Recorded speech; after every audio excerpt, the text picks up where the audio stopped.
So a very warm welcome to this webinar, which is about recording and archiving wind power, keeping records, wind power history. Before we start, let me explain a little bit the kind of logistics details. This is part of our efforts to see how far we can coordinate global efforts to archive wind power and the history of wind power. It's more of an internal meeting, so we didn't spread the invitation that broadly, or at least the invitation link, because we're still in the phase where we want to have more internal discussion and hear from key players from the important markets around the world. That is why we will keep the recordings of the webinar on our YouTube channel in a protected link, which will only be accessible not through our main profile. Still, so whenever you speak, please be aware that it will be made available to a group of people beyond where we are now.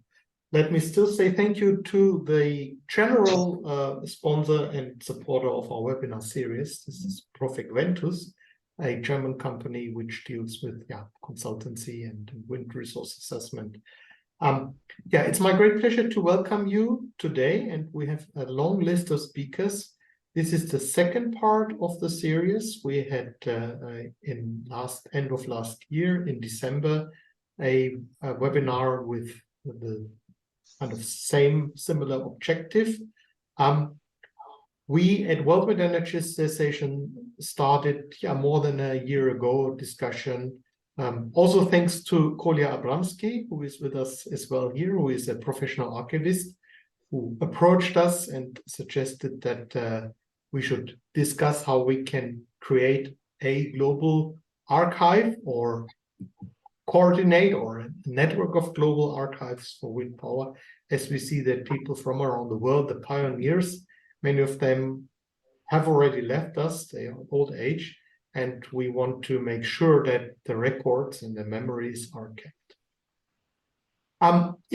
That is why, and I think it's quite exciting that we just found out that the first wind generator was actually set up in Austria. I'm very pleased that we have our Austrian colleague Stefan Moidl here with us. I'm sure you have to tell us something in addition to what we found out, but that will be after the break. We will start now, and we kind of start with East and then go to the West. Unfortunately, our partner in this effort, the Mills Archive Trust, the managing director, Liz Bertram, she's sick, unfortunately still COVID, so she cannot be with us here. She was also supposed to make an introduction, so she will listen later, so let's send her our greetings. Now let's go to Kolya. I'd like to hand over to you. Kolya, give a kind of brief introduction of where we are and what you, from your professional perspective, find important. Thanks, Stefan, and good morning and good evening. My name is Kolya Abramsky, as Stefan said. I'm an archivist. I'm based in the UK, but I also have many years previously of working in the energy sector. I was in 2 World Wind Energy conferences, actually in Delhi in 2006 and in Havana in 2013. So we're sort of trying to link these discussions of how to archive the sector. I'll be quite brief now because we hope to do another session later, probably towards the end of the year or beginning of next year, that is more detailed on actually what are archives, how to make archives, why they're important. This session here is really meant to hear from all of you as the key actors in the wind sector, because one thing that's very important is that archives and records are produced by actors in the sector. They don't exist in the abstract. They are produced through all of your activities, the projects you're involved in, the companies you're involved in, the legislative efforts you're behind, etc., etc. So really, we want to start at that point and start with the actual histories shaping the discussion of how we build the archive. As Stefan has said, the issue of archiving is increasingly important at the moment. We're in a moment where pioneers from a previous generation are either no longer alive or no longer active. Maybe earlier institutions and companies no longer exist. Earlier legislations no longer exist. And this archiving will not happen automatically. It requires deliberate and planned interventions to identify which records are valuable and to preserve them, make them accessible, and make them findable. So this takes a lot of deliberate effort. As Stefan said, we're in the first phase of identifying what we do and also where there are certain records. We had an earlier webinar, which I think included people from Germany, Denmark, US, India, China, Ukraine, and Brazil, possibly one or two others, but I think that was the list. And through that, we've already identified 2 archives that we consider of quite historical importance in the USA, from individuals who've been leaders in the process for many years. We're in the process of looking at next steps to ensure that they can be preserved. We've also found through this discussion that many important archives have been destroyed already, that individuals haven't kept their archives, that organizations haven't always kept their archives. And this, to us, highlights the urgent need to intervene, because if you wait too long with a process like this, it's actually too late. So we think now is an important moment to do it. And we're also aware that it's not really being done in many places and many organizations, at least not systematically. The archives may exist, but there hasn't really been a systematic approach. So we believe this is quite pioneering work. We're also developing a conceptual and a methodological approach that we want to develop over time, that we will sort of test through these discussions and through this, what we find, actually to see whether it works. We've written a detailed article, a joint article with Stefan, myself, and Liz for the International Council on Archives journal, the COMA. They have a special issue on archives and climate change. This came out last month. That is the main international professional body of archival institutions and archivists. I will go next month to the Abu Dhabi International Congress of this organization, and I will present this and also get feedback from other archivists in the sector and from to see what else is happening, if other people are also doing this work. Until now, we've mainly kept the discussion among wind energy people themselves, not with the involvement of archivists, because we want it to be coming from the wind sector. I will say a little bit about the Mills Archive Trust, because I've also done a little bit of consultancy for them and had contact with them over the last couple of years. Basically, it's an existing archive in Britain of the milling sector. Its main body of collections is relating to water and windmills, but it's increasingly also got for grinding and for motive power, but it's increasingly also got collections related to the wind energy sector for generating electricity. And it's got international reach, its collections. It has collections relating to wind and water initiatives in many different countries. So they've been involved as an archival institution from the beginning. Unfortunately, as Stefan said, this cannot participate today. So through this webinar, we want to hear about the history of the wind sectors in your country. And through this, we imagine that you will discuss very concrete developments with, named individuals, named organizations, named companies. And these are the ones that are both produced and have the question of maintaining archives. So through this, we hope to be able to gather information about what records are there in your countries, what you know about the records, what you don't know about the records, what you think are maybe perhaps urgent tasks to get the records. So I think with that, that's all I'll say at this point. I'll say more through the discussion later. And I think we're going now to Arne, is that right, Stefan? So, and yes, Arne will present about the Windpower Museum in Germany. Let's go, I think, to the other speakers first, because okay. Arne presented already during the last webinar, like also listed.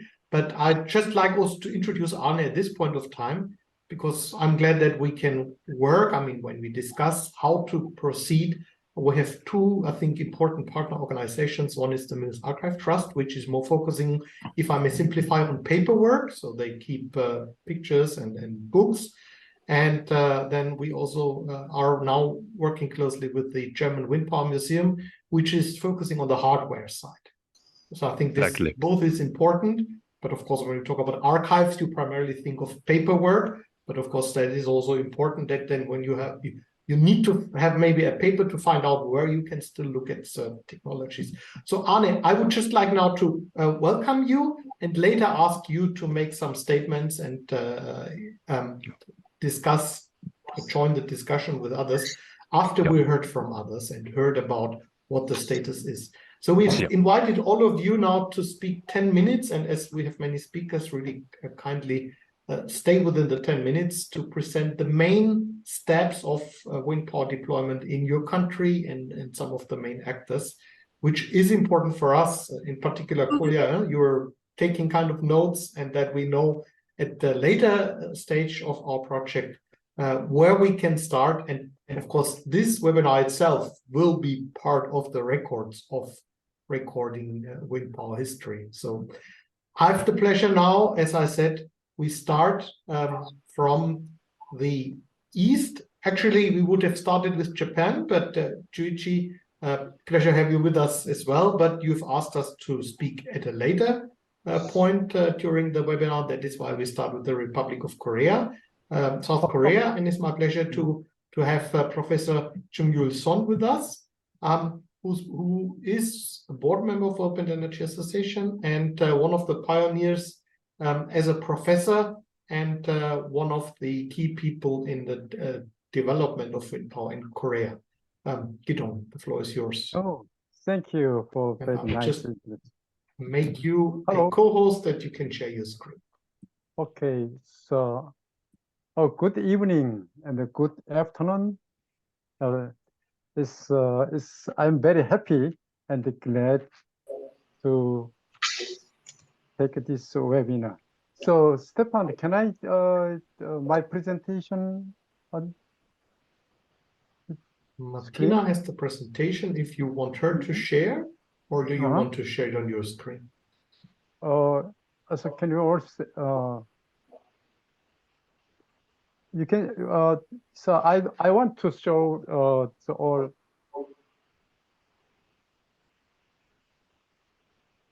Martina? Can I see? Martina? Stefan, am I allowed to share? Yes, okay. Okay. No, you should allow me, Stefan. Hello. Yes, just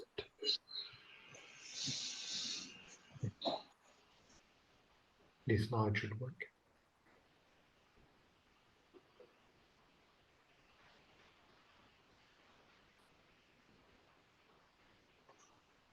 So maybe you can start speaking and Martina will prepare the presentation.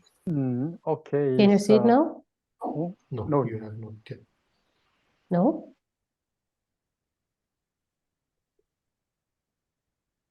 Does it take time? Yeah, now it's good. Okay, so I think it's enough to talking in 10 minutes. So my theme is recent wind energy history in Korea, and please next slide. Okay, I would like to talk about for the short story of wind energy development in Korea. So first of all, I would like to remember that the first and the second oil shock at 1974 and 1979, because it is the time is turning point to developing for renewable energy. Is furthermore the start of the global renewable industry we see today. Anyway, so other side is research into renewables also stepped up, and then it's for example, so Denmark became a pioneer in developing commercial wind power during the 1970s, as you know. So in Korea, 1970, 1985, the first small wind turbine capacity 20 kilowatt. This was developed by KAIST and installed in first time. And during 1988 and 2000, in Korea, we were starting R&D project for small size wind turbine, developing 30 kilowatt or 100 kilowatt is horizontal type. So I would like to explain especially the R&D project for developing the wind turbines. Between 2000 until now, 2023, we are developing wind turbines. 300 kilowatt is beginning of 2000. That was vertical type. And then the 750 kilowatt, 1.5 megawatt, and the 2 megawatt, 3 megawatt, between 4 and 5 megawatt, 8 megawatt, even 10 megawatt under developing. That means is until 4 or 5 megawatt is developed already. As 5 megawatt is still testing, and the 10 megawatt also. But I would like to say the Korean wind turbine has no chance because of lack of wind energy market for Korean wind turbines.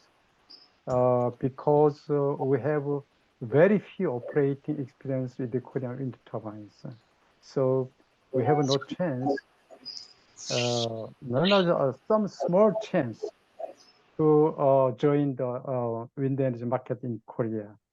So only two companies, Doosan and then is Unison, and wait a moment, then is the Doosan is maybe more 40 wind turbine types 3 megawatt installed in Korea, and then Unison is somewhat smaller, and then the other small size companies like Hanjin, then is they had installed in Jeju Island is more about 20 or 30 megawatt wind farm.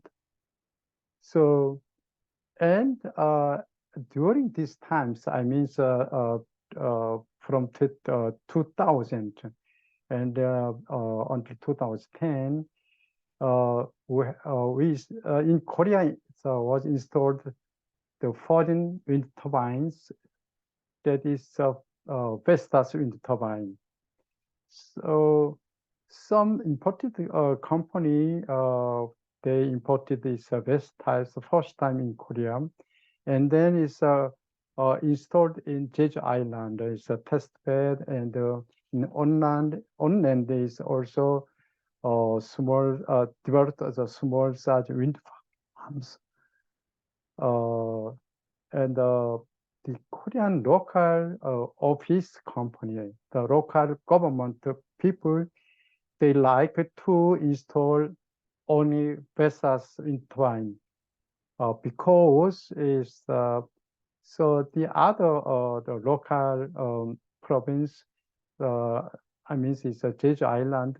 They had this some operating experience with this Vestas wind turbine. Therefore, it's most of local province they want to install only Vestas wind turbines.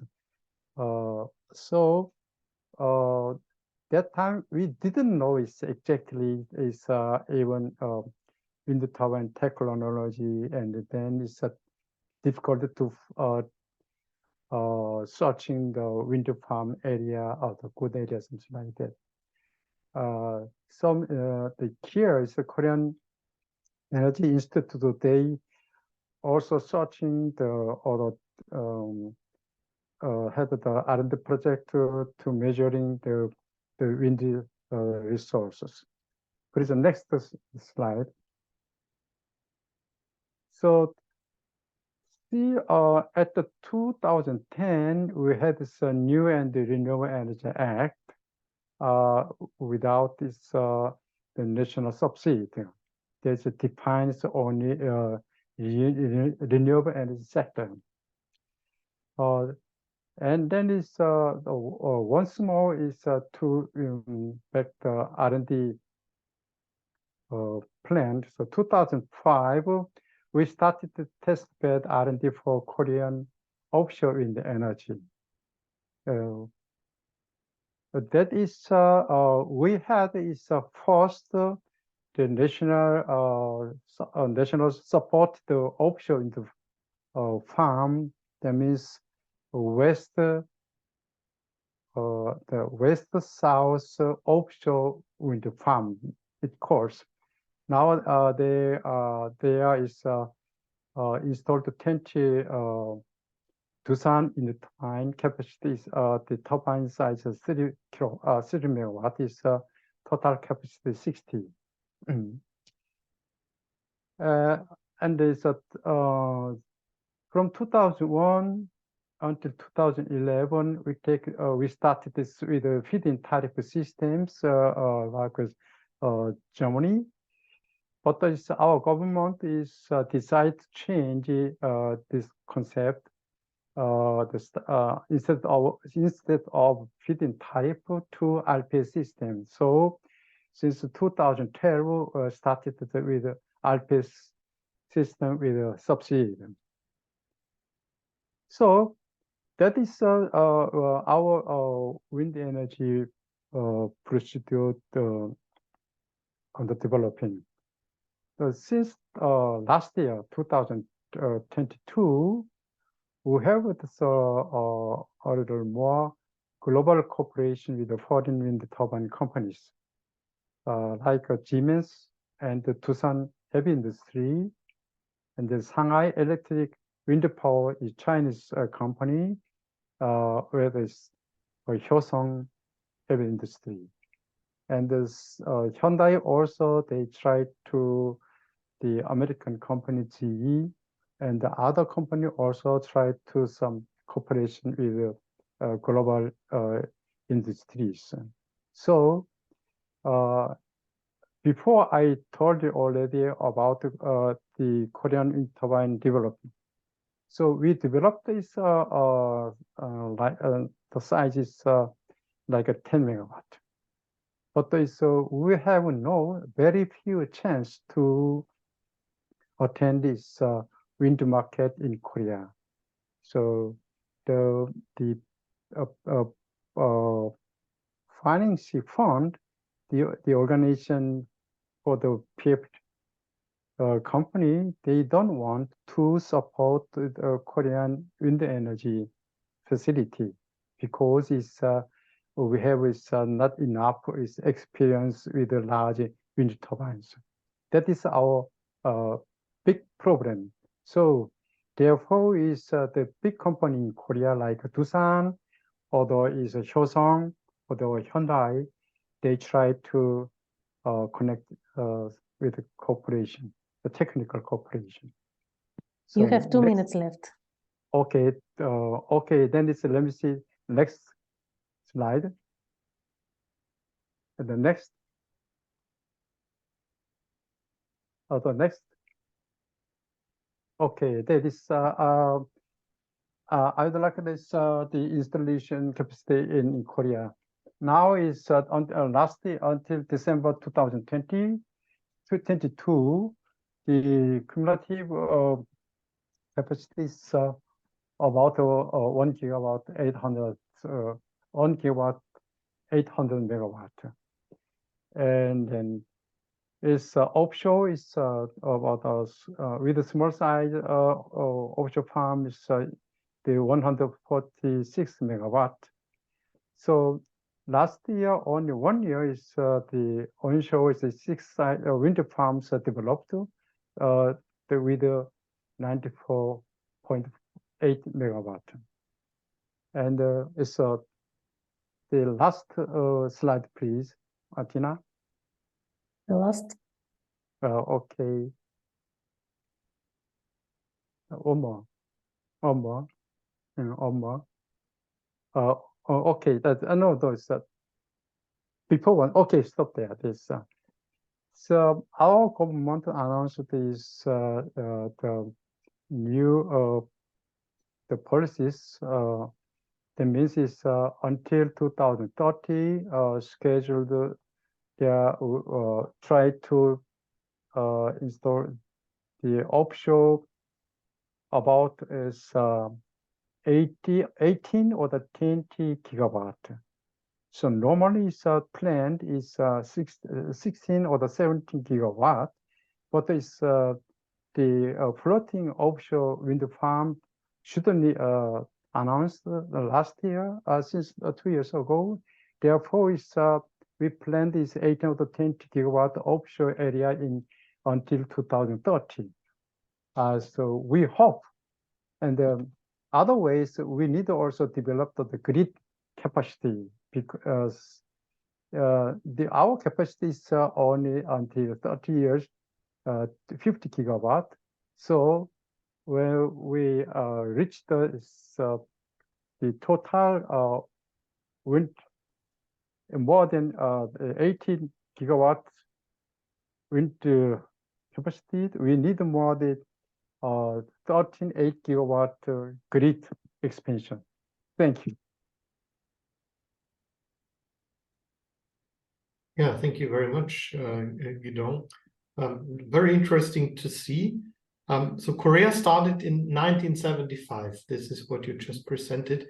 And my question, of course, would be that windmill, that first wind generator, where did it come from? Was it developed in Korea or was it imported? Korea as small as a 20 kilowatt is the Kaisten. Okay, okay. So it university. is that still existing, this windmill? Oh, no. This the small size 20, 30, 100, 300 is not more. All small wind turbines removed. That is unfortunate because you can one day make a monument with those first as soon as you still have them. It's very sorry. Mm-hmm. We have any other questions for Professor Son? Then thank you so much. And I assume that on your slides there was more information, which we'll also go through and have a look. Please stay with us and let's see whether we can have a little bit more discussion later. Let's now move to the West. And I hope that our next speaker, I've seen him coming and going, Irfan Mirza from Pakistan. Now at the moment he's not with us. He, I think, dropped out a couple of times. Okay, then if he is not available at the moment, let's go for Professor Galal Osman, Egypt. Galal, you're here with us. Professor Osman, one of the first countries which started using wind power for electricity generation on the African continent, is Egypt, and Egypt has now decades of experience. Now it's my pleasure to welcome you and please present the history of wind power, of modern wind power in Egypt. And Martina, I understand, has the slides, so please.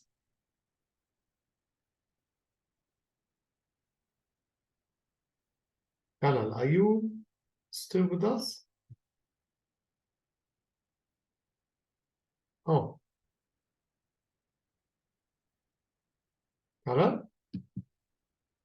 I think we can't hear you. You should unmute yourself.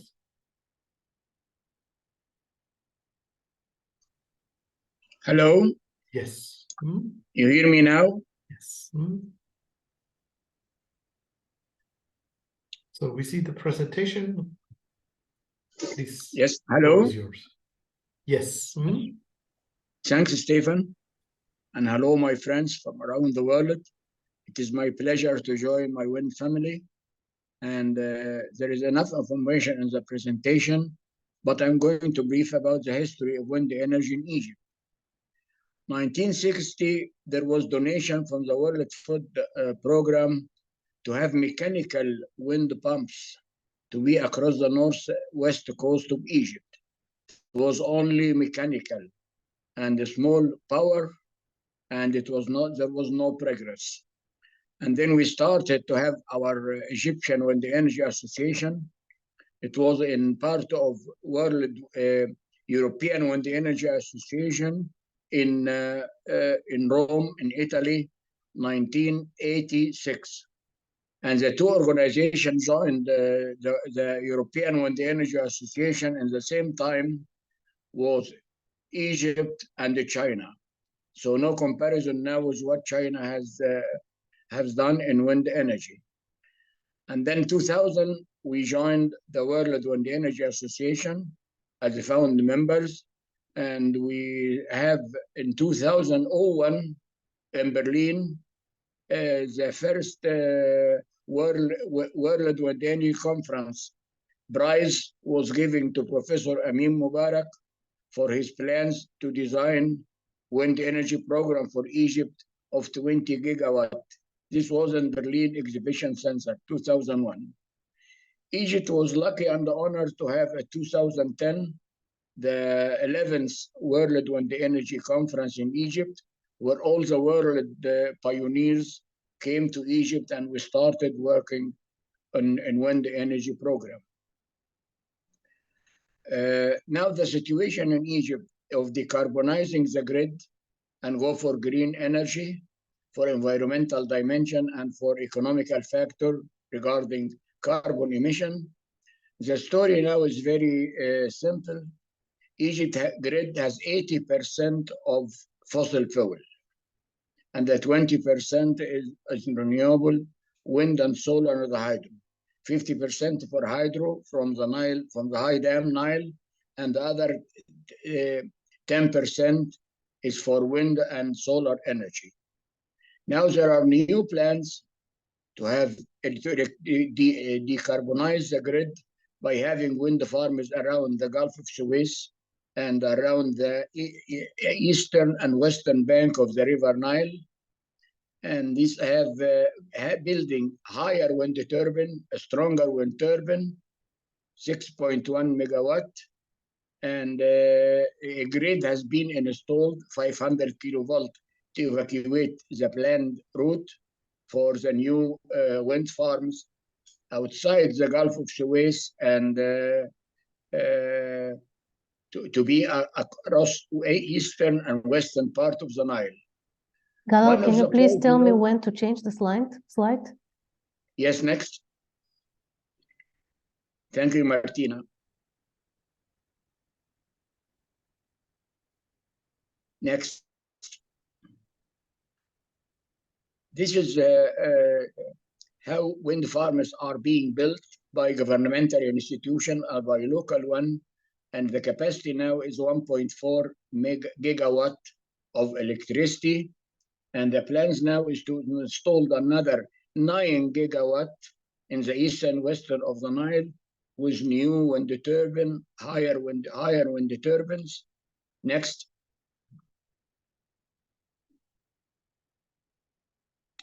This is the document is used for having the analysis fossil and non-fossil energy on the grid. And all the plans now is to go for 46% green electricity by 2030. So there are many ambitious plans, or let us say leapfrogging in wind energy to start building wind farms. Another point with the green hydrogen, Suez Canal is where the path of all the world vessels, container ships, and now there are already during COP27 in Sharm el-Sheikh, 27 MOUs has been signed to start having electrolyzer local industry and producing of green hydrogen and the green ammonia and the green methanol to have green transportation and also to have with green energy for industry. So now there are two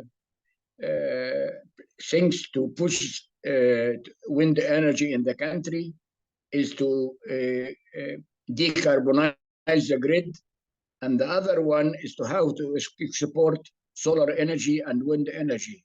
in form of ammonia and methanol. And this is why many companies are heading the new wind energy projects. 9 gigawatt has been done by Aqua Power to go for the Eastern Nile and Western Nile, and to go for higher wind turbines, longer blades, and to start producing electricity. And then with water and electrolyzer, we get green hydrogen, and then green ammonia or green methanol to be shipped to different parts of the world. Egypt is lucky that we have the Mediterranean between us and Israel and Italy and in Spain, but there is deep water in the middle, and the wind regime in the Mediterranean is not that strong like in North Sea. Although it will be wonderful to have floating wind turbine on the Mediterranean and to generate electricity, but still with the present economical situation of wind generated with low wind speed in the Mediterranean, the wind investors are now working on the south part of Egypt, mid of the desert, installing roads, installing high voltage transmission line to evacuate the lines. And of course, it costs them transport of blades from Port of Alexandria to southern part of Egypt, which is long distances. But now with Arab cooperation with Saudi Arabia is building about 20 gigawatt of wind turbines, and there are negotiations to build the wind turbine in Egypt with material with material of the blades from the Suez Canal zone in Tida, in the economical zone, and then to ship the blades across the Mediterranean, across the Red Sea to Saudi Arabia as cooperation between the two countries. So I see now the future of wind in Egypt is twofold. One is electricity to decarbonize the grid, and the other one is to export wind energy in form of green ammonia or green methanol. Thank you. Thank you so much for giving us a brief history of where I'm trying Egypt to limit stands, the also a time, little yeah. bit the challenges that you see, which will be in the future, of course, also interesting when we look back at what we see today as what the developments will be. Yeah, do we have questions, comments? I'm especially looking at Arne and Kolya. The document is available for any more details. I can say a few things. So both of these presentations I found very interesting. We are still not yet looking at the question of records. You have all provided really important details of what's happened. But the question is, where is the evidence? What's happening with it? You know, is it being kept? Is it being destroyed? Are governments looking after it? Are companies looking after it? Don't you know? I mean, these are all the questions for thinking about, you know, not necessarily to add in now, but also in the other presentations. Whatever information you have about what still exists, share it. And also, if you don't know what exists and if you don't know where it is, that's important, you know, that we know that, because that sort of shows what the state of the records and the archives is. You know, so for instance, we've heard about this Keist in Korea, and we've heard about the east and west banks of the Nile, but, you know, are documents of all of these being kept, and all of these meetings that Galal mentioned in the early phase of the wind sector? So that's just something I think would be important that everyone thinks about as they're doing their presentation. Thanks, yeah. Kolya. I can't use, after the Ukrainian war, Russian war, and then now to get natural gas to Europe, Europe is looking for their neighbors. We are one of the nearest neighbors to Europe, and there are plans to get up to 40 gigawatt of energy from North Africa. Egypt is one of them by having wind energy and solar energy, to have green ammonia and green methanol, as fuel to be shipped to Rotterdam and Amsterdam and so on.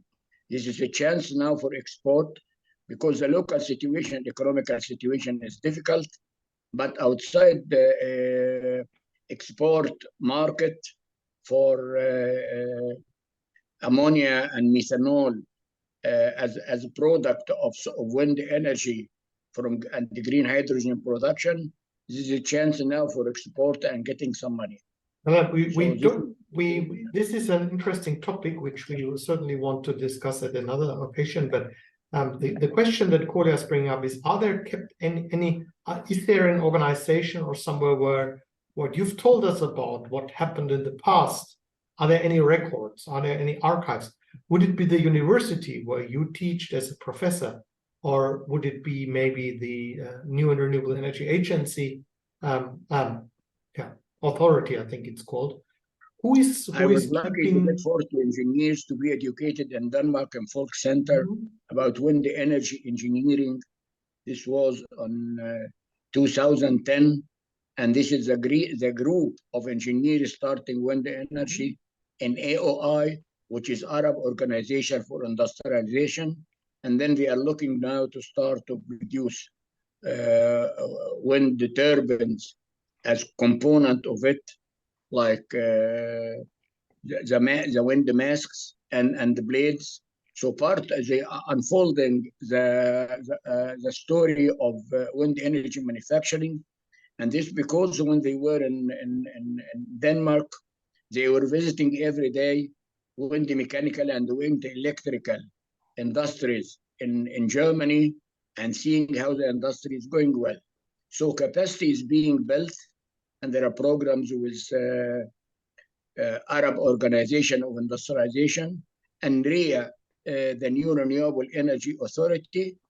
And in the region now we have RECRE, Regional Center of Renewable Energy and Energy Efficiency, of disseminating all the wind history and the progress and the education and the capacity building to the Arab countries and North African countries. So we are looking for the Arab dimension and for the European dimension, and don't forget our South partner in Africa. Yeah, thank you. And a brief question, if Gidong, you're listening to us, how about in Korea? Who would have that? Is there any organization who is looking into keeping records, or just by accident does it, or your personal library?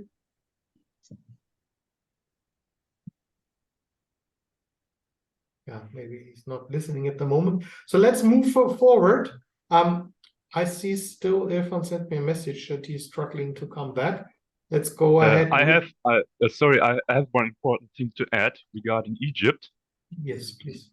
And one historical thing that comes to my mind is, when thinking of Egypt, is there was in 1986 one of the first, if not the first, project with wind turbines in Egypt, and that was a project equipped with 4 Dutch Bauma wind turbines. Bauma was a big Dutch company back in the 80s, and the project consisted of 4 250 kilowatt machines. And as far as I remember, I have some documents about it in my archive. As far as I remember, it was 1986. And what I do remember in addition is another project related to German MBB, Messerschmitt Bölkow Blohm.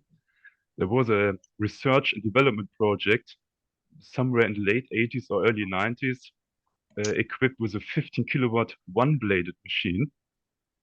As far as I remember, it was supposed to be used for developing countries for desalination. So I have a few documents about that in my archive. Maybe that may be of interest for the future. Yeah, thank you. I think this is an interesting additional information. Let's now move to Turkey. Tanay, Sidki, Uyar. Tanay, who's, when we think about now the last generation, one of the first who I know has been involved in organizing conferences in Turkey. But Tanay, I'd be happy to hand over to you and hear from you. What were the important steps, and maybe already take look into and let us know where and who could have kept records about it. Tanay, please. Hello, good afternoon. How are you? Nice to see you, your smiling faces, and to feel that there are some like-minded people all over the world. Now, what I will try to show in 10 minutes.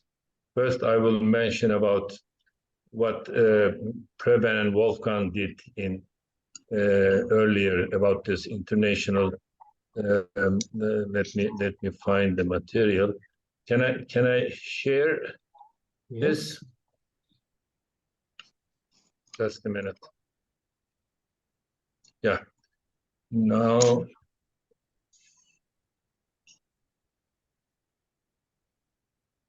Okay. Now I'm about to share the screen. Yeah. Yes, this one. Okay.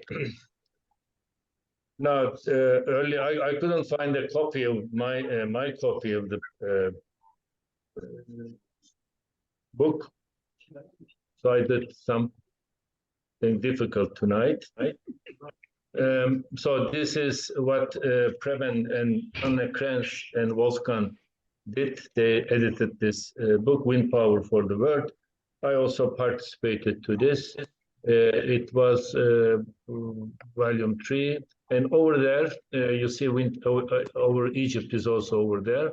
I did wrote a chapter. Of course, in Turkey we need to start with the nuclear attempts because they were always barrier for renewable energy integration. So how it started is a question, but before that, how it was prevented to grow the renewable energy sector. So we needed to fight for this also. There are initial attempts in 1950s, 60s, 70s. These are in this book documented. And then we see the first efforts for supporting energy solution in Turkey. The Sarıgerme Renewable Energy Group of Turkey, where we had the honor of presentations of Stefan Gizenger in Sarıgerme Renewable Energy Group of Turkey, where we did bring all actors, stakeholders, usually are not aware of what's happening in the renewable energy field, from the ministry and other places, from universities, and a few businessmen there was.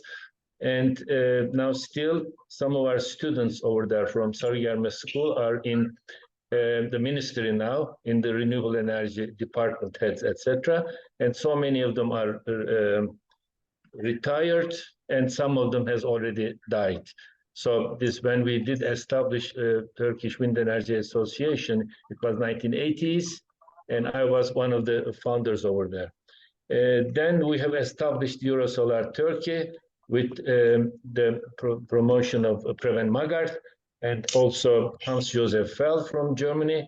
They did accept us to be part of the Eurosolar. So since then we are serving as the vice president and trying to follow the guidelines of Heinrich Hermann Scheer, which did a good perspective to all of us. Then, of course, in this chapter, I will just show a few of them, but just to give a summary, we did discuss about energy problems and solutions of Turkey and why we are having difficulties and why decision makers, there are two types of decision makers looking to the solutions, some of the part of the problems. Then the legal aspects of wind energy implementation started with tariff systems. And then renewable energy support mechanism started to go, and then we see that it started to grow. So a few things from here, I will just show. And this was the name of the thing in this chapter, Emerging Wind Energy Sector in Turkey. And then we talk about initial nuclear attempts, and it was ended at that time with my participation in the Prime Minister's Council and convincing that nuclear is not a solution for Turkey. So this made things a little bit easier than after the defend renewable energy. And I just pass through this. Earlier we had only Vestas 55 kilowatt machine in Turkey, provided by the Danish company Tuborg to Yaşar Holding in Izmir. It was the 55 kilowatt machine, which all over the average in North Denmark, producing about 83,000 kilowatt hours per year, was producing in Izmir 120, almost 50% more. So this showed that to everybody that it's possible to produce some electricity from wind turbines. Then we have, after I finished my degree, I went to Marmara Research Center, and over there we have started the wind and solar things with the leadership of Professor Erhard Özil, who was my PhD supervisor later. And then in 1989, with the support from State Planning Organization, my team prepared Turkish Wind Atlas. At that time, the authorities were saying that it's not possible to produce electricity in wind energy. This was the unit responsible for the energy surveying and etc. So in 1989, we have proved that with WASP methodology, the Turkish potential is 83,000 megawatt at that time. In the study made by Utrecht University, Advan Wijk for all OECD countries, at that time, this study showed that Germany has only 8 gigawatt at that time. Turkey is 83 gigawatt in that study done by Advan. I provided the data, wind atlas data, but unfortunately, the wind atlas we have prepared was kept secret for 5 years due to the authority has a right to do this. Then we have seen that the authority who said no electricity is possible earlier, and now they said it is 88,000 megawatt. Then later, they reduced to 6.5 meters per second the feasible electricity potential for wind turbine. It became 48,000. So this was the megawatt potential. Then, of course, we have started to build a wind turbine prototype at the test station at Marmara Research Center. But in 1992, I was asked to leave. I was fired from the Marmara Research Center, and they closed our laboratory, this test station, etc., because they didn't want to hear about any wind energy development. So this was the other thing.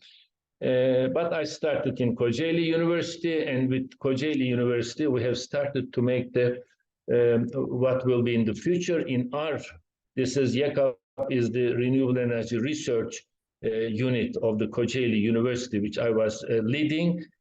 And at that time, in state planning organizations documents, we have guessed, and everybody thought we are crazy, that 2,400 megawatt is possible, and 2020, 20,000 megawatt possible. So even everybody used brakes to stop the development of wind energy. Now it is more than 12 gigawatt in Turkey. You have 2 minutes left. So, and in 1998, 99, I have organized renewable international renewable energy fairs in the Istanbul fair 2 years. Then after, natural gas people said, no, stop this wind thing. So they stopped it at that time. And And with World Wind Energy Association membership we had, in 15 to 17 June 2010, we organized 9th World Wind Energy Conference in Istanbul with Eurosolar Turkey and World Wind Energy Association. And since then, we continued this. This is the 14th year. We are organizing international 100% renewable energy conference. And this helped a lot to bring people together and discuss how we can further go to the solution, which is climate neutral Europe, which is the European Green Deal target, and all missions are planning to make it by 2030. And the topics in IRENEC 2013, we see about 10 years ago, we put 100% transition, 100% transition, energy and use efficiency, and built environment, wind, solar, etc. Now it became the common target of Sustainable Development Goals and European Green Deal. Anyway, this was the topics. So we organized this nice 100% renewable energy conferences of like-minded people. I just go through the energy discussions, and if we make try to make a summary, and then after we see the due to the pressure from the businessmen who want to invest in renewable energy, we see in 2005 we have the law of utilization of renewable energy. In 2007 something else happens. In 2007 they announced that they will allow the authority to make any people who makes measurements can be allowed to build wind turbines, wind farms. But at the last 3 months, they stopped it because there was 1,000 applications, each one 50 gigawatts, so it was stopped. Okay, so now we have really... Your time is over, Tanay.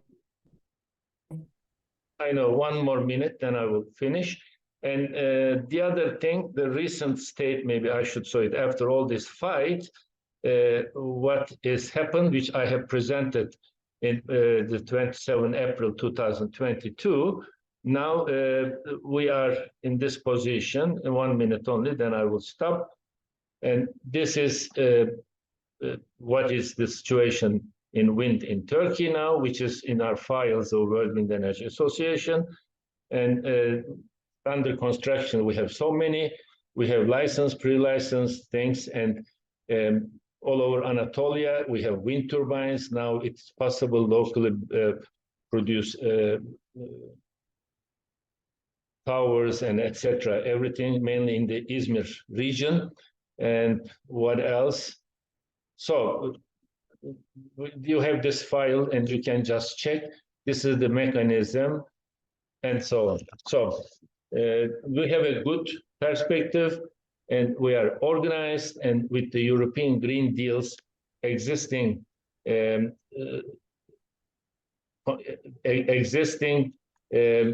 perspectives of 2050, 2030, forces the businessmen also, because there will be border control of embedded carbon dioxide emissions by 2026. So all businessmen who are exporting to Europe now try to adapt themselves to the situation. So I think now the renewable energy revolution started in Turkey. So we will be better in future. Yes. Thank you. Sorry thank for you so much. taking And 2 minutes more. Yes. So now we heard, and you showed us a book where there are some sources. I know you work for universities, which must have also some paper left. I may again ask Kolya, Arne, your comments, your questions.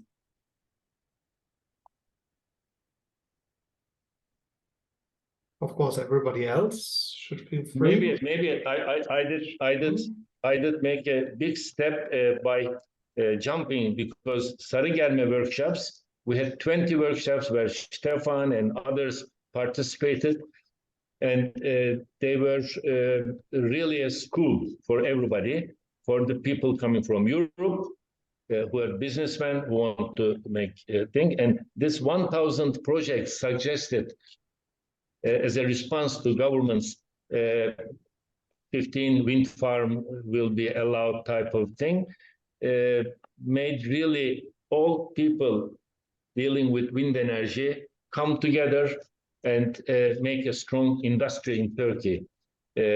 So we just managed to transfer this knowledge existing in European countries, and their knowledge also increased with the applications in Turkey. So this is how it proceeds.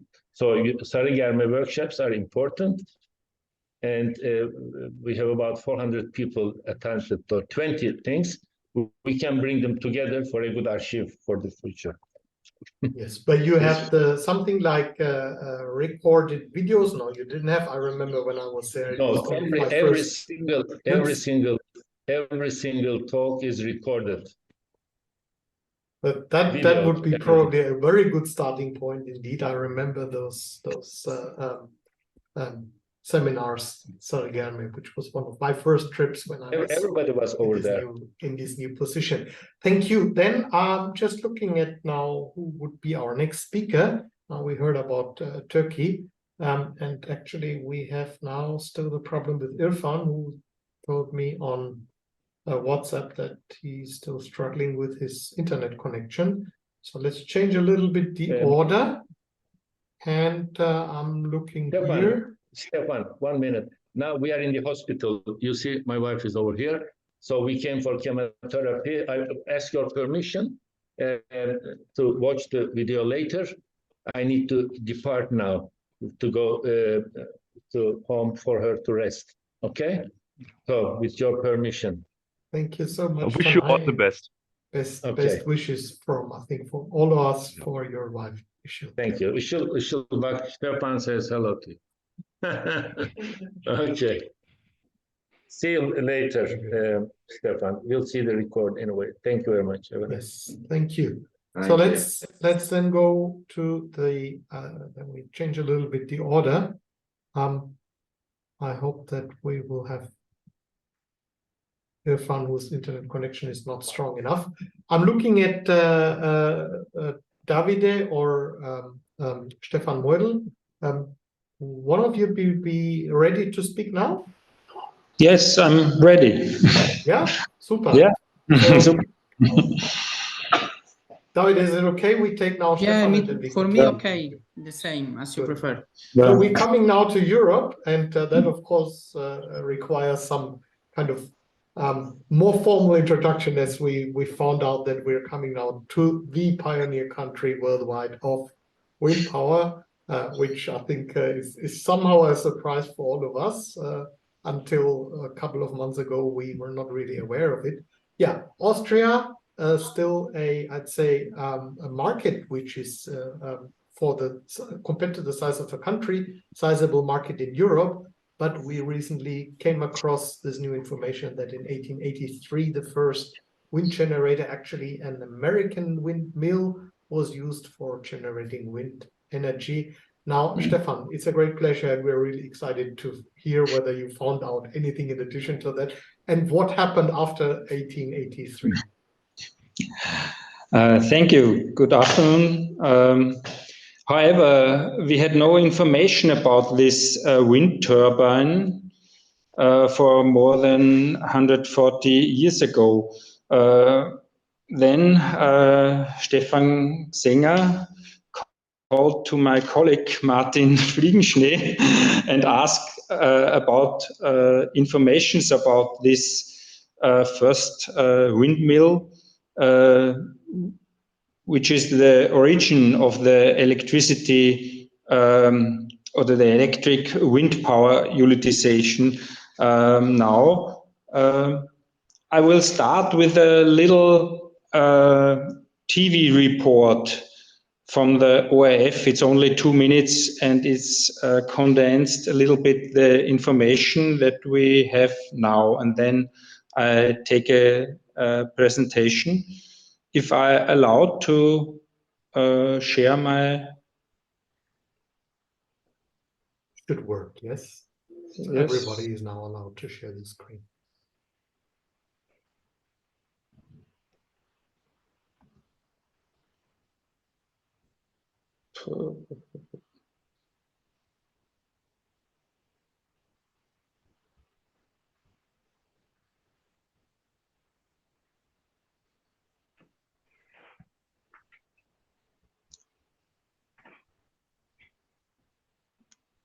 I have technical problems a little bit, but I hope I Started sharing, like we've solve seen, it.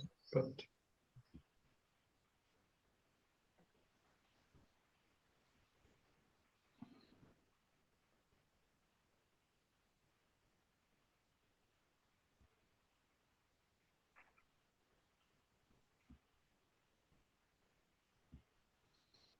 I will meanwhile just say something that I was going to say at the end while that's being done. I can't take it now. I don't know why. it popped up twice, but then the window closed right away again. Yes, it's not possible for me.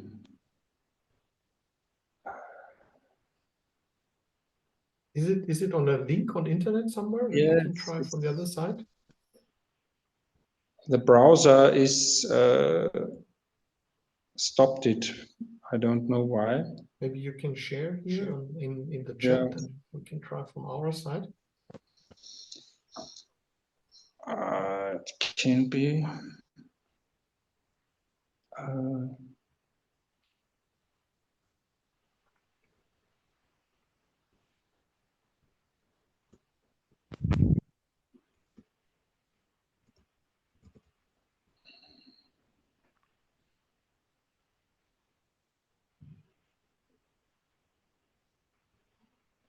If you like to share the link, then I can try maybe. Yes, I tried.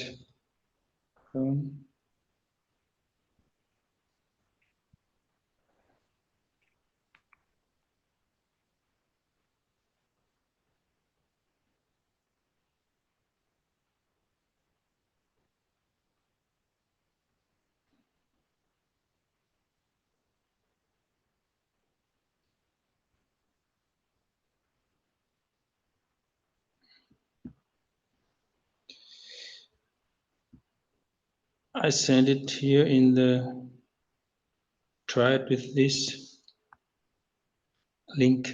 I hope it. Okay, so that we will then have to download.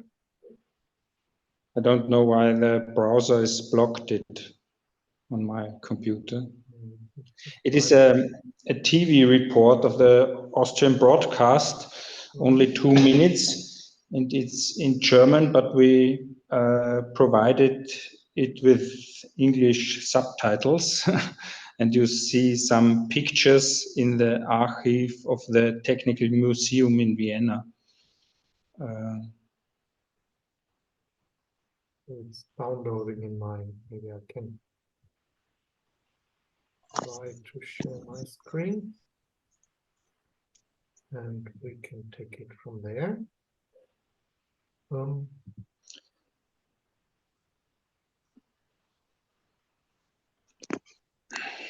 you see that?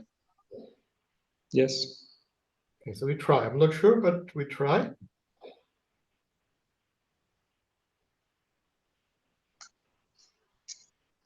But there is no sound at the moment.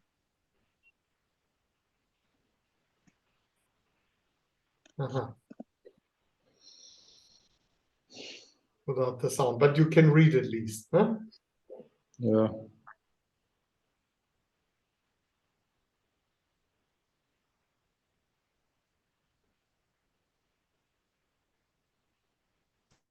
I think it's not fast enough. Yeah, it's just downloading. Anyway, that's already interesting news that it was on I can start with my presentation. You have the presentation and you can share it. It's easier because I don't know. Okay, let me open it.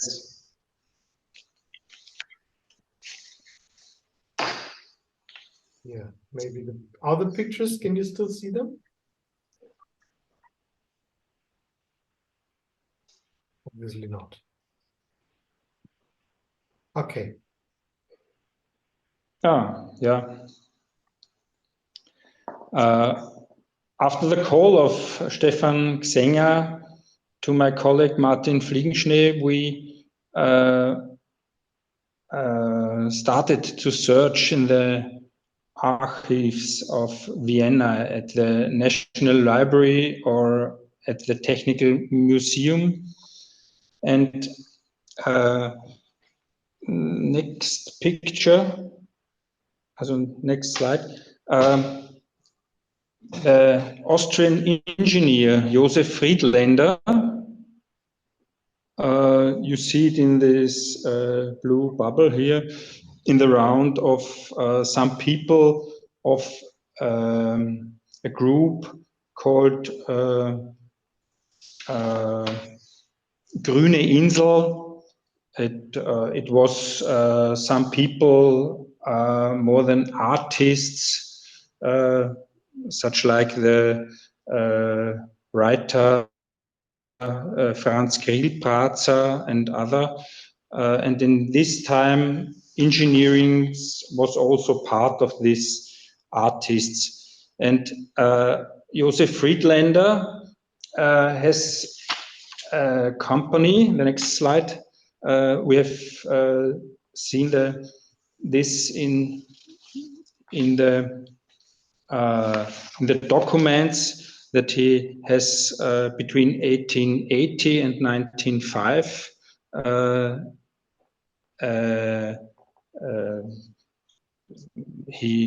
He built machines in Vienna, and he has also a dependance in Budapest, and he beginning to combinate existing Holloway wind turbine, which before was used only for water pumping in the US, combined with a dynamo and a battery. And next slide. You can see it. He take also advertisements for this wind turbines, wind motor, and in Austria, some of these wind turbines standing. The first of all was at the next slide, the international exhibition, the International Elektrische Ausstellung in Vienna. There was international exhibitions. The first was in 1881 in Paris, then in 1882 in München, and 1883 in Vienna. And it's directly near the a very interested place in it's the Prater in Vienna.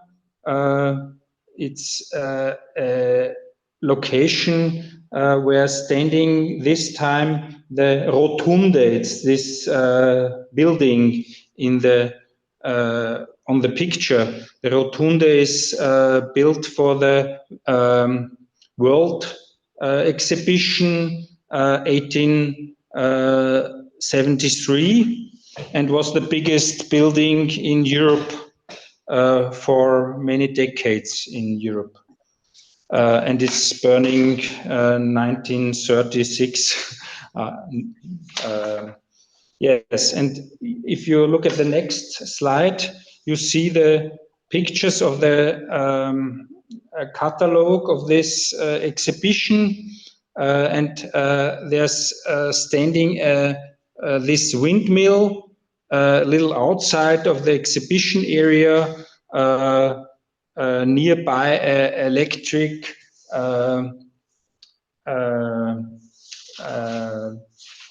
it was electric was ist eine Seilbahn? Cable car. car, kind of. Cable car, yeah, electric cable car for coal transport. It's the lines in the area of this wind turbine. And next slide. These are the pictures in this catalog, and it's also called as American wind turbine with a dynamo electric machine and an accumulator. Next slide. Yes, and we have some pictures, but not a photo. We have only such like this. This must be the situation 1883, and we're searching to old pictures, but we have only this now. Next slide.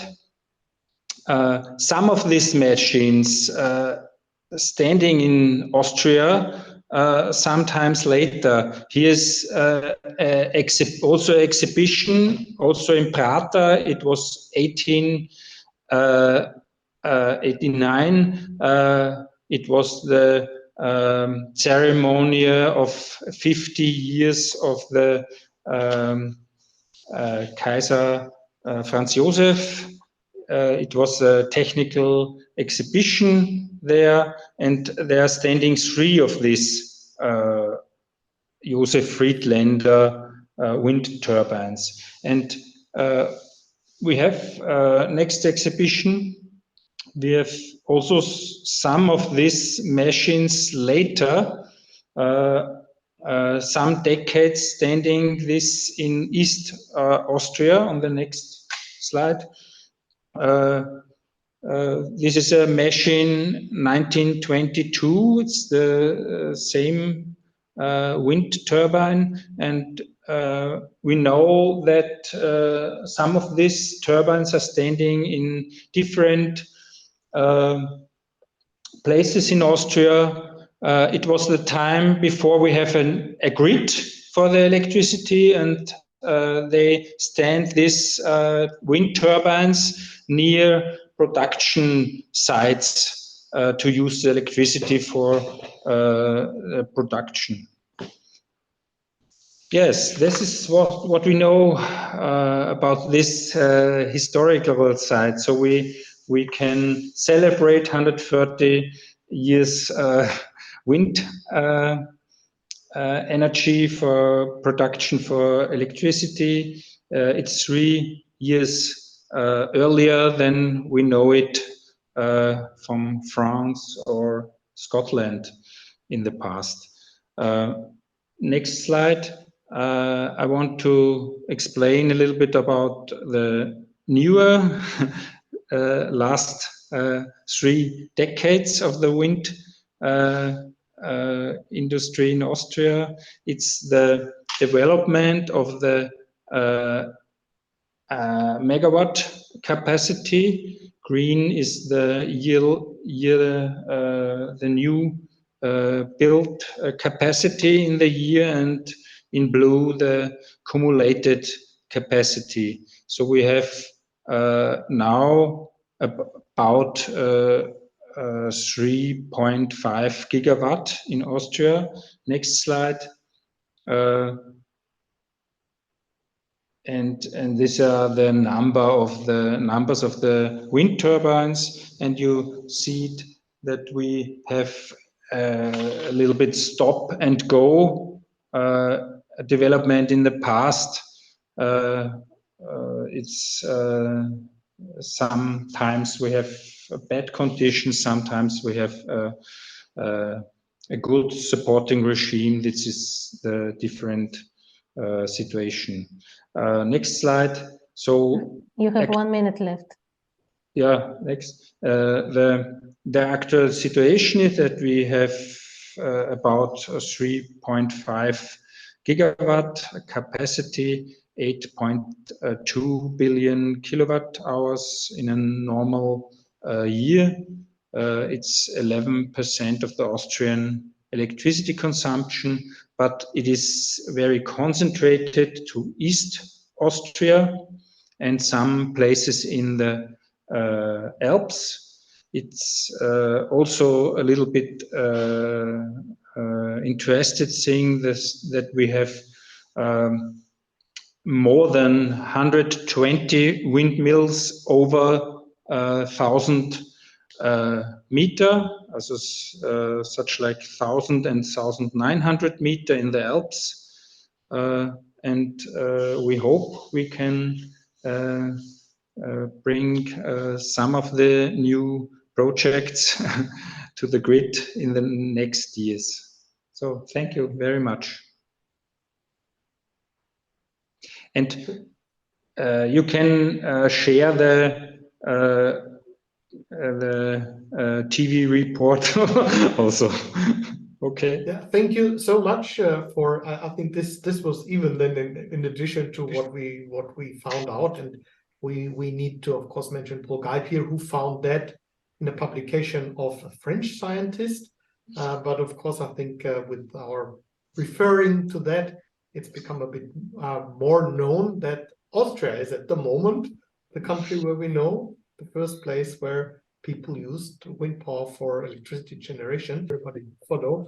Indeed spectacular. And of course, we wish you that that's really the first country. Maybe somebody else comes one day and they find out that it's been even earlier. But indeed, a great achievement, and congratulations to Austria for contributing so much more than we had assumed until recently to the development of wind power.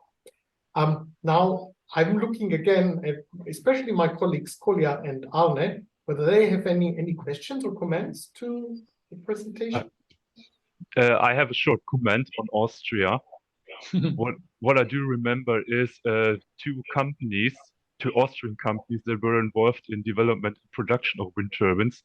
First is Villas Construct. They developed wind turbines in 1988-89, 500 kilowatt machine. And there was a wind farm in Palm Springs in California equipped with these three machines. And another company was Windtech. They developed wind turbines in the mid and late 90s, 600 kilowatt machine and a 1.5 megawatt. So yeah, just as a small remark, there were Austrian wind special Austrian wind activities back in the 80s and 90s. They did not really make it, unfortunately, but at least they existed. Yeah. Yes. And I'd also like to say something. I think that's that presentation was really interesting, and it shows a few things. It shows the importance of archives. It shows that you can do that research only because the archives exist. And I would like to ask a question on that. Will it be as easy in 70 or 80 years' time to research what happened in the 1990s, bearing in mind that you might be using some of the earliest computers, some floppy disks, perhaps some VHS cassettes, perhaps still some paper? You see those boxes in Vienna, they're good quality, they're paper records, they've been kept well, although that wasn't automatic. Somehow someone got them into the Vienna Technical Museum. So there's been a long process there. So, you talked about a boom, let's say, in the Austrian sector from, I think it was 1994 to 2022. How will researchers let's start earlier. How will researchers in 10 years go to that? And how will researchers in 70 years go to that? What is it there, or are you actually relying on safer records from 140 years ago? So maybe you don't have the answer to that now, but that also shows the thing. And then the other thing that just sort of to all of these presentations, one thing that these presentations are showing is the international aspect. And there is no single national wind sector. It's a global division of labor. It's a division of labor that grows at different paces in different places. It will fall in one place and it will rise in another. And from the beginning, we've conceptualized this archive project as how to archive the global wind sector. You know, we haven't said how to archive the sector in France, how to archive it in Korea, how to archive it in India. Those are obviously part of the processes, but we've really sort of had this attempt to focus on the global, which obviously makes it much more complicated. You know, it could be more straightforward just archiving it in one country, but all of your presentations have really shown that that's a right approach, that it is a global sector, and there's even in the development of any national sector, you're all highlighting the international aspect, the fairs, the trainings from different places, the companies used in one place and from another place. Just now, what Arne said about Austrian technology being used in California. Most archival institutions are national or local. So the question of how we actually over time will build this up is a difficult question, and it's one that sort of needs thinking about through all of this. But yeah, your histories show that they aren't clear national histories. So I just thought to sort of highlight that.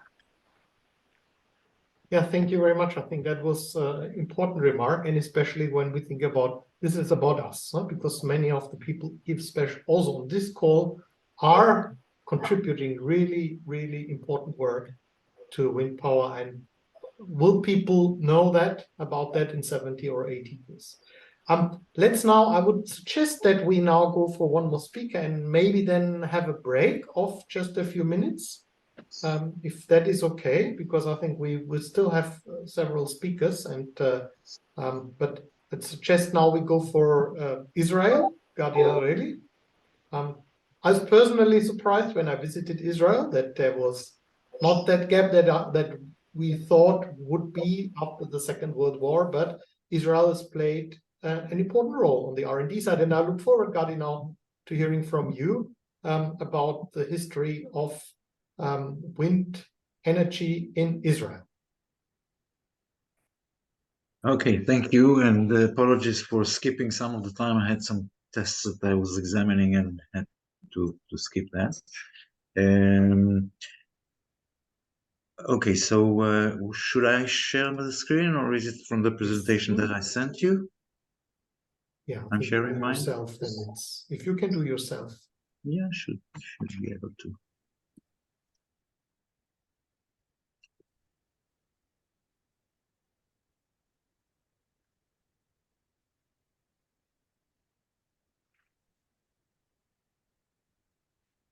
Okay, so first of all, I haven't had enough time to really go through the process, which and meeting the people that were really involved, and I think Stefan met them as well. So I put in some information that could be shared here, and I'm sure there is much more to it if we look further, drill down.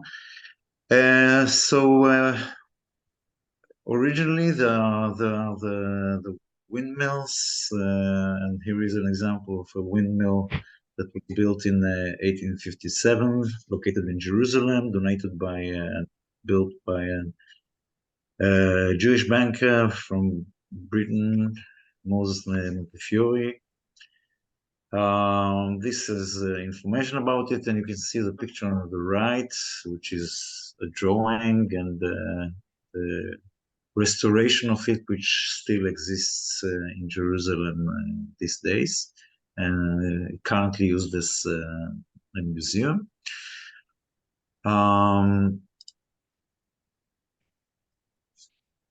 Actually, I'm jumping to 1951, so there is a big gap, unlike Austria, although, and you will see that we've also used the Austrian brand here. So in 51, the Jewish Agency Committee started looking into it and evaluated wind energy with the advisory from UNESCO.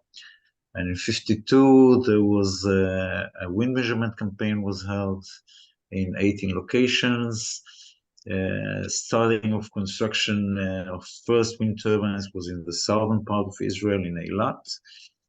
But the main boost for wind power generation was in the 80s and the 90s. You need to be aware of the fact that there is the Israeli Electric Company, and those days they were able to build the utilities to provide the electricity, so they were the leading organization looking into the possibility of actually building up wind farms. So a lot of sites have been evaluated. That followed by regulations which stated that the Israeli Electric Company cannot build renewable energy generating infrastructure. As a result of that, some of the people from the IEC, the Israeli Electric Company, left, and they initiated the wind farms as private entrepreneurs. And you can see here some of the pilot turbines with actual locations. So in 1981, there's this 45 kilowatt wind turbine of Windmatic, which was installed. And you can see here the Vestas 55 kilowatt in 85. In the Golan Heights, and another 250 kilowatts that was installed in 86. Another Vestas 200 kilowatt in 86.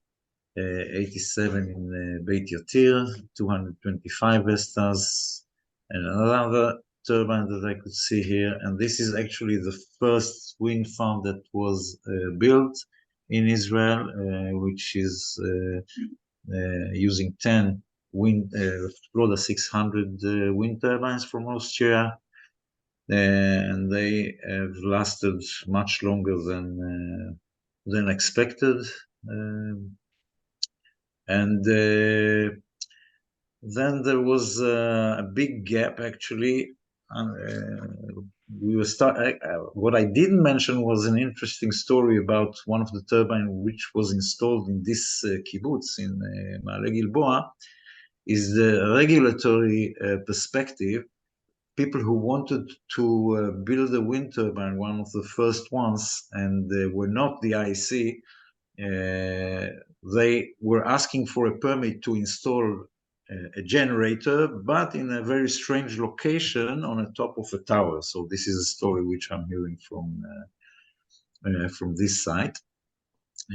But eventually they came up with another wind farm, which started operating in 2016. A lot of height limitations, and that's why the 850 kilowatt Gamesa turbine was used, although this was kind of reusing an old type of turbine because of the height limitation. There was a long process, and that was during the phases which Stefan and I started knowing each other. So there was really a tedious process, which ended up by the ability to start putting new wind farms, setting up a clear wind map and the national master plan, setting up the standards for the Israeli market with the National Committee for zoning, noise levels, filter, and all the relevant aspects, including the feed-in tariffs and so on, which is changing according to the things which are happening. And that's from the future. And I can now tell you that we are getting involved. I am getting involved in looking into offshore in Israel, which is not very promising, but the country is looking for implementation of wind and energy generation in general offshore. So that was my brief presentation, and I'm sure there's much more into it, but that is within the limited time I could allocate for this. So thank you.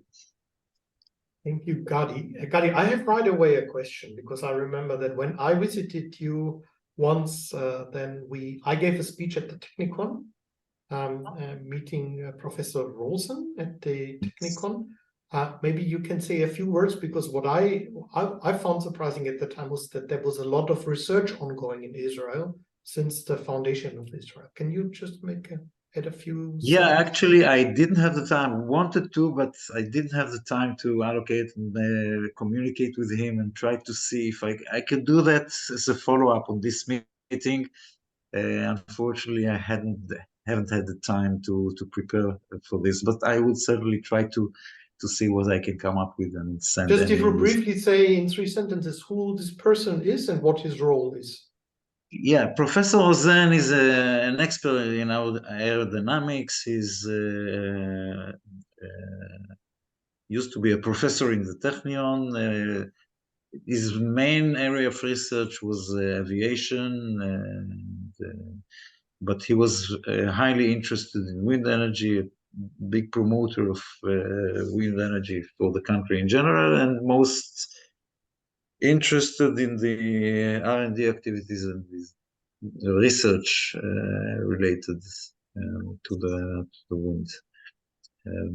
Yeah. Yeah, thank you. We have now here comments from Kolya, Arne, or anybody else. Yeah, I remember another pilot project that included a 500 kilowatt Dutch net wind. It was installed in Malegilboa. Yeah. Somewhere in the 90s, 96, 97, around that. And it was colored red-white. And what I'd like to ask you, these old pilot project wind turbines like Windmaster or Floater, etc., are they still up? Are they still running after all this time?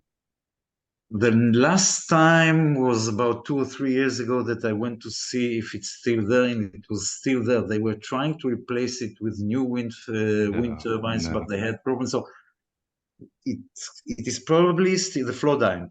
I mean, those are still there. And the one in Malegilboa, I had somewhere a picture of it. It is a two-bladed. A two-blader, exactly. Yeah, yeah. Yes, yes.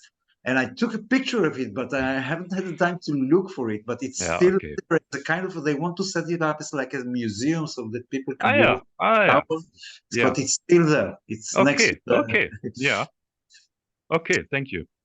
It should be still there. Yeah. Thank you. You see, when we're discussing, so this is the purpose of this meeting, we even find more information. Thank you so much, Gadi. I would then like to ask people, shall we have a break or shall we continue with the speeches? The next would then be, I would request Davide. I'd just like to say one more thing on that last presentation. Let's get an idea of what the purpose is and what the general feeling is. Shall we have a break or shall we just continue? So I'm asking who would like to have a break, then please just put your hand. 2, 3, 4. Who would not like to have the break? Oh. Okay, I would say let's find the same. Let's make 5 minutes break. Is that okay? Okay. Sure. Okay. Then last word for now, Kolya, and then we have 5 minutes break and then continue. Yeah, you mentioned that right from the beginning, the Israel Electric Company was involved. I think that's very interesting because that's obviously a state company and it will probably be quite substantially archived in the National Archives. I think that would be a sort of interesting avenue to explore further. But it might well, be subjected to public regulation in many countries, or in most countries, are subject to, in Britain it's called Public Records Act. It will have different names in different countries, but they'll be legally obligated to do certain things with their archives. So it might well be worth checking along those lines. Good, thank you, Kolya. Then let's have 5 minutes break. So we'll be back at it's 51 then, or let's say 52. 5.5 minutes for now, and then Davide, I'm sure people then will listen even more carefully to your presentation.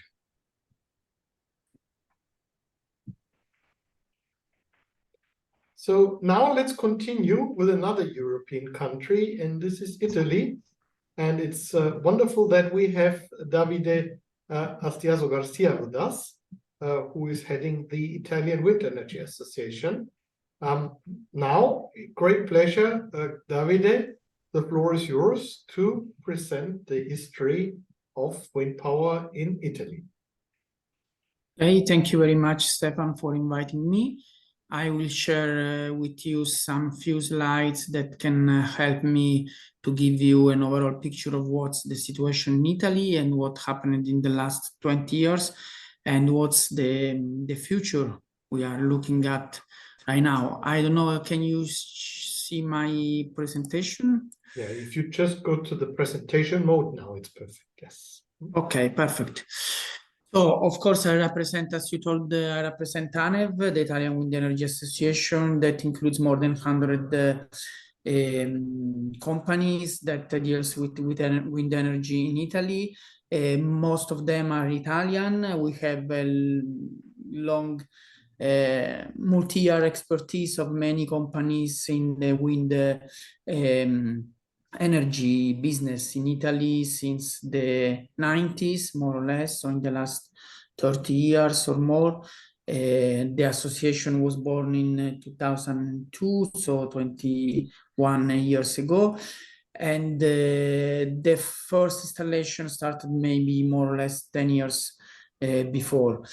Most of them are in the south of Italy because the wind potential is higher in the southern region and also in the main islands like Sardinia and Sicily, and for a total installed power of more than 11 gigawatt.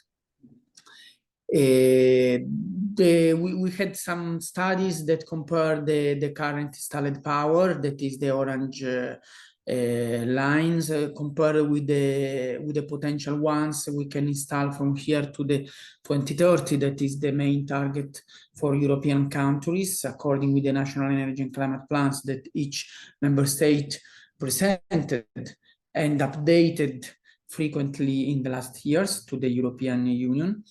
So we can see that there are still room for installing new powers and for reaching the new targets, both in the central region more or less, but also we have a very big potential in the offshore sector that I will show you some data in the last slide of my presentation. Of course, each region has his own potential in terms of kilowatt, number of wind turbines, the so-called aerogeneratori in Italian, and also we had some data about the kilowatt for inhabitants and for square meter of the region. As you know, the Italian situation is quite complicated according with the main historical, archaeological and landscape constraints that are the main challenging for properly install the wind turbines in Italy. I will tell you some more later. Since we have many installation at the beginning of the 2000 of this century, as you can see at the top of this slide, most of the wind turbines are around 2 megawatt each. We have a few ones of 3 megawatt or higher sizes. And we have also many wind turbines lower than 1 megawatt, 18 and 50. So there is a big challenge for repowering, for using the good sites we have in many regions, replacing the older wind turbines with new ones with higher power and a higher production annually, with a lower impact on the landscape, of course, because the number of wind turbines will be reduced so much. The manufacturer will be the main one, the one that you already know. Vestas is the first one. Then we have Siemens Gamesa, Enercon, Senvion, and Nordex. All of them are our members, as well as the wind operators. The first one is an Italian group called ERG. Then we have Edison, Enel, and many others that are the main wind farm operators in Italy. As regards the offshore sector, we opened this business mainly in the last years according with the new technologies of floating platforms, because according with the depth, looking at the depth of the Mediterranean Sea, it was difficult to install bottom fixed wind turbine. So we have the first one in the Mediterranean that is in Italy, is in front of Taranto harbor, but it's really a near shore because it's a 30 megawatt wind farm that is very few kilometers close to the harbor. So now we designing the manifesto for looking at with the Italian main environmental protection association how to install, how to use these potentialities in a proper way according with the environmental constraints, according with the good sites, and also with other maritime activities like fisheries, like maritime routes, etc. In this picture, you can see more or less the history from the first installation in the 90s to the objective, the 2030 objective that has been just updated in the last June. It was around 22 megawatt by 2030. Now the Italian government decided to update the National Energy and Climate Plan, defining 28 megawatt as Italian target. So we have to increase, to accelerate, to speed up the wind farm installations after the previous year that have seen a sector impasse where the bureaucracy, the authorization procedure were slowed down so much the new installation after a constant growth we have from 2004 until 2013, more or less. So now we have many important challenges to reach this goal of 28 megawatt. We have seen that there is the potential, there is the room for this new installation, both onshore and offshore, and also for repowering the already wind farms that are going to their end of life. The main problem very quickly is to get the authorization, because we have some problems mainly with the Ministry of Culture, with the superintendencies, the local superintendencies that in the last years their main response were negative, mainly all of them, and they slow down so much the authorization procedure until 5-6 years as an average. That is not in line with the industrial timeline.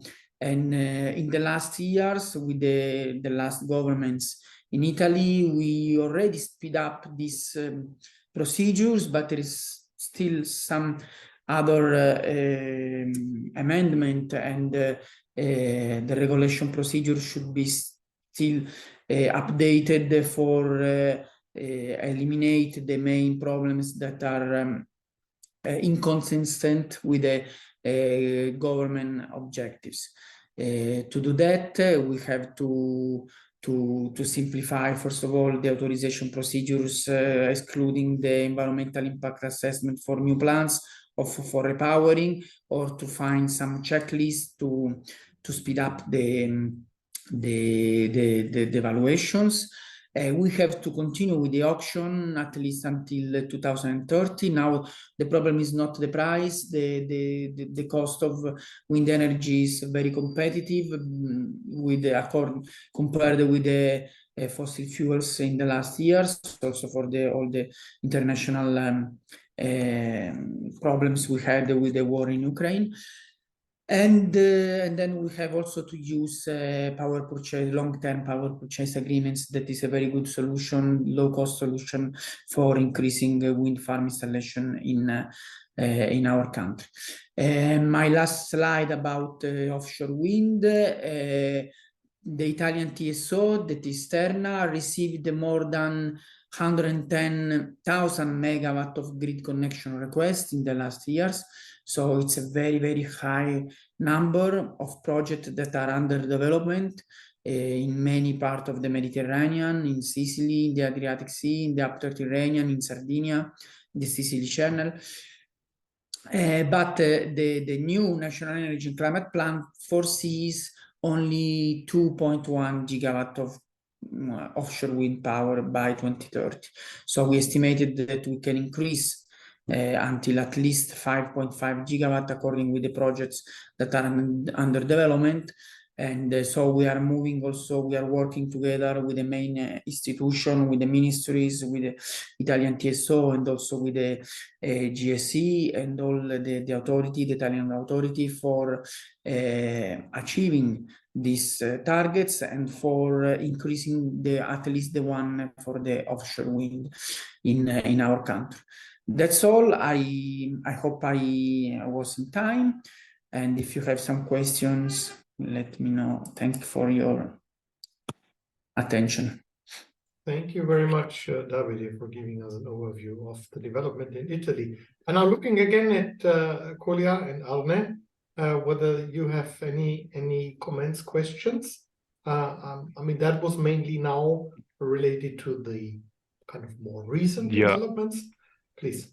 Yeah, what I do remember about Italy is the most important, the most famous Italian manufacturer was Riva Calzoni, Riva wind turbines, respectively. I had a short contact to them in 1999. I wrote to them when I was 10, and I received a very kind answer, I have to say. The very interesting point about these machines is they were one-bladers. One-bladed machines, about approximately 100 were produced, most of them installed in Italy. I was in Italy in 2018. I visited 4 sites equipped with Riva Calzoni machines. Some of them were still working. Consider they were one-bladers. And it was more than impressive, I have to say. It was a collaboration between German MBB, Messerschmitt Wilco Blom, and Riva Calzoni that dates back to the mid-80s. Riva Calzoni started developing wind turbines in 1980 or 81. There was another Italian company called West Wind Energy Systems Taranto. They built 2-bladers equipped with Danish rotor blades. I have seen some of these machines as well in Bisaccia, somewhere in the south. And yeah, that's what comes to my mind when talking about Italy. Because especially these one-bladers were so unique, so special. It's the first thing that comes to my mind when talking about Italy. Yeah. Yeah, absolutely. Some Italian companies, Riva Calzoni and the others you mentioned, were mainly the first one that start developing technologies in Europe in the many years ago. Yes, they are our members. We know very well. I remember another fun fact from mid-80s. There was a collaboration between Fiat and ANEV. They built a wind farm, I think it was Sardinia, somewhere in 84, 85, with 10 or 12 two-bladers, pitch-regulated two-bladers. So it's just an interesting fact that even at that early point in time, companies like ANEV or Fiat already thought about not just operating wind turbines, but developing wind turbines on their own. I mean, they didn't make it in the end, but at least they gave it a try. That's what strikes me. Yeah. I remember that I visited a renewable energy museum. I'm not sure whether that still exists in Volterra. Close, there's a geothermal power station. Davide, maybe you are aware of that. And as you just speak about Fiat, because I saw 2 of the Fiat windmills which were there, but it was written that they didn't work. Was that reflecting? That was it was like 20 years ago. Is that museum still there? So what Arne, you say is that it's not true that they work, but that museum still exists? Yeah, I think he's still open. Very good. Then comments or questions, Kolya? Frits. Yes, well, the Dutch company Laraway, now Wind Energy Solutions, was also active in Italy, and there was some conflict on copying each other's technology. I thought it was with Libellula. Do you know something about this conflict? Actually, not so much, really. Okay, but just to mention it. Yeah, I have to investigate. Very good. So thank you very much. Now, Davide, you also hear what we're trying here to put together. This is part of a process, so thanks so much.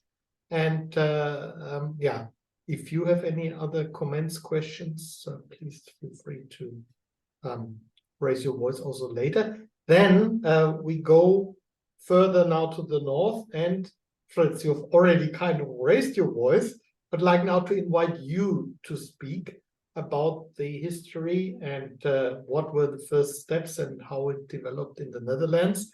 Of course, the Netherlands being famous around the world as the country of traditional windmills. So we're curious now what you're going to tell us. Okay.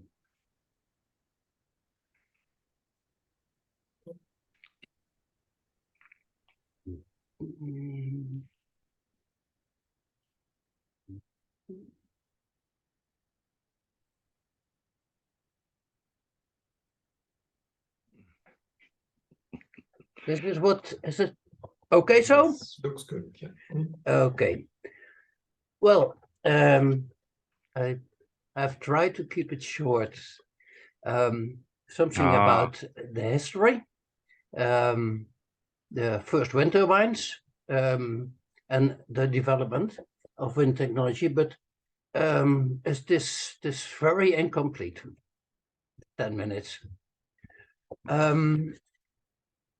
Well, the first known wind turbine in the Netherlands is from 1221. It's not the first one in Europe. From France, Belgium, and south of England, there are older known wind turbines which are elder. Around 1300, they were mostly used for grinding grain, and around 1500 also for draining our polders. The oldest still existing one is called the Otter, but I put a question mark there because a lot of windmills claim they are the oldest existing. And I don't know, it's not my kind of business. We have a database of all the known windmills in the Netherlands, and we have 19,000 entries in this database. There are still around 1,170 windmills today, and these wind turbines, the use of them was mostly making paper, sawing wood, grinding grain, water pumping, and the average power of such a turbine lies between 15 kilowatt and 45 kilowatt. Then I will switch. We have a countrywide association to keep these turbines running. And there are rules that for every turn a wind turbine has, they got a certain amount, let's say euro or so. Then the switch to electricity production. And there was some attempts to use such old wind turbines to produce electricity. We have several cases, and from 1 kilowatt up of this 15 to 45 kilowatt. This is an example of such a windmill that was turned to produce electricity. It's one of the traanroeier in Dutch. It's very difficult to translate that in English. It's the island of Texel, north of the Netherlands. They had special blades developed. And on the left lower side, you see an iron tube that was connected to the older mechanism. This wind turbine was built in 1902. And in 1963, they tried to make electricity with this turbine. And on the right side under, you see this electricity generator, which is still there, but don't produce electricity anymore because you need a miller, and it's very expensive to keep. And also at that time there was not such progress in electronics as we have now. The first wind turbines in the Netherlands. It started with do-it-yourself wind turbines. We had a couple of academical persons, researchers, citizens who gathered together monthly for 2 years. And that's around 1977. And some of them just were working on building their own wind turbines. And then we had some grassroots organizations. I come later back on that. There's one organization, I was one of the founding fathers. It's called Organisatie voor Duurzame Energie. It's an Organization for Sustainable Energy in English. And we initiated in the 80s cooperation, and later on also in the 90s. Corporations of community wind energy. In 1978, on the left, you see there's a booklet, and it's in Dutch, Grijp de Wind. That's in English, Catch the Wind.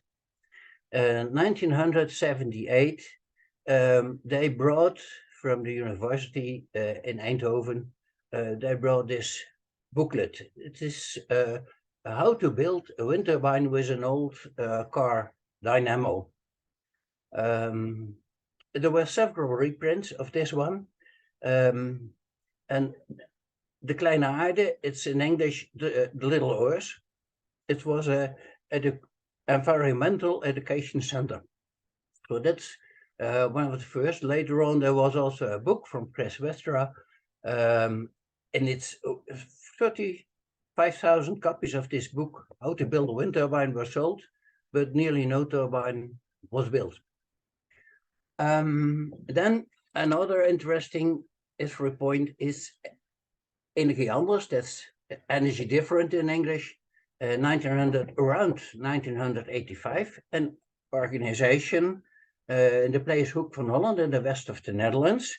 It was even at that time a national city railway trip, including entrance to this energy information center. And they had, at that time, every year competition. And there was also a competition to get wind powered to this center. And so this is one of the guys that really traveled through the Netherlands with his own wind powered car with a wind turbine directly coupled to the wheels. Then we initiated, as I said, wind turbine corporations, and the first one was 1985, and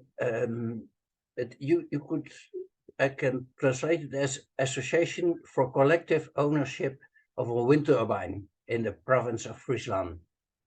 You see here a 75 kilowatt Lagerwey, it's the pre-Lagerwey of the pre-80 kilowatt.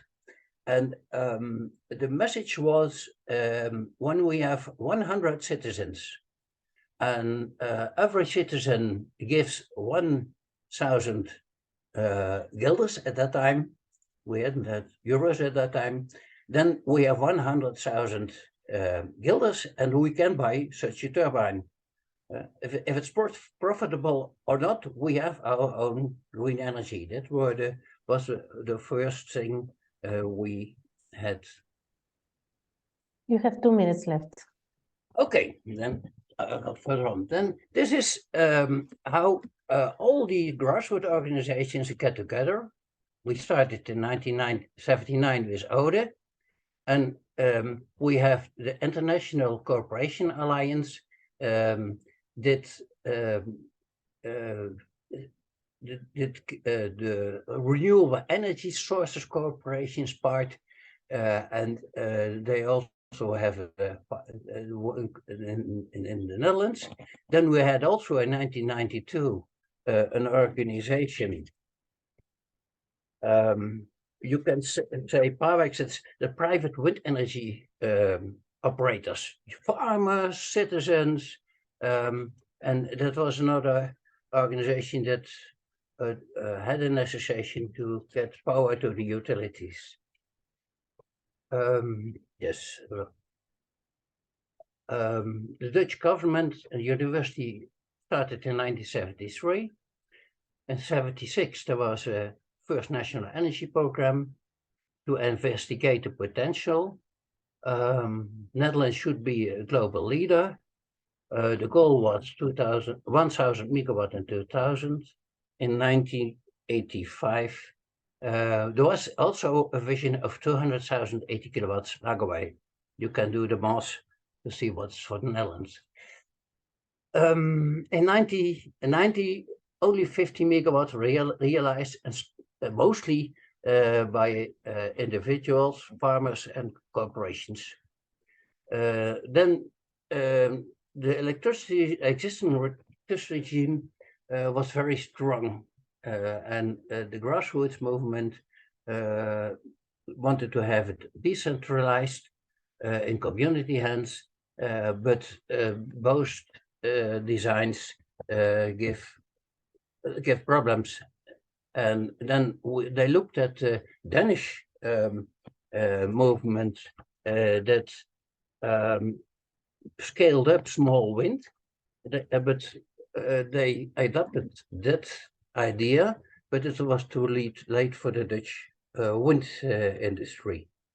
Now we have 2,500 wind turbines delivering more than 6 gigawatt, and the planning for 2030 is 11 gigawatt offshore, and at the moment there's 4 gigawatt offshore. Then at last, it was already in one of the presentations. I would like to point out the book, The Rise of Modern Wind Energy, from Preben Megaard, Ander Krentz, and Wolfgang Pfalz. And then also the book from Pagani, the rest, wind energy for the rest of us. But during this webinar, I made some remarks. I have a very big personal library and also a database. The database has about 800 entries of small wind manufacturers, which I have to do research on, and which are really manufacturers. And from 1999 to 2007, I was editor-in-chief of the Dutch newspaper. And the Organization of Sustainable Energy had volunteers sending me articles out from Dutch newspapers. And that's a lot of articles gathered from a lot of Dutch newspapers. We have also a lot of merging small wind companies in the 80s and 90s. And already we discussed about our archives, and I don't know if they still exist. I only want to mention it. Then around 2000, Verbang in Dutch has written for the University of Eindhoven and the Energy Research Center in the Netherlands in Petten, a history of 20 years renewable energy, but it's in Dutch. Further on the website of the WWEA, you can find the report identifying success factors for wind power, and most of the things I wanted to say more in the history part of this report,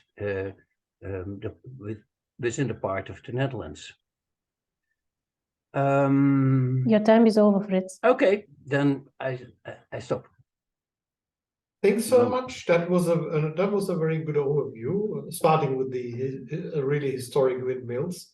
And I think this is you raised many aspects here that obviously time was too short to go into detail, but also referring to the community energy movement and the ties to other countries as well.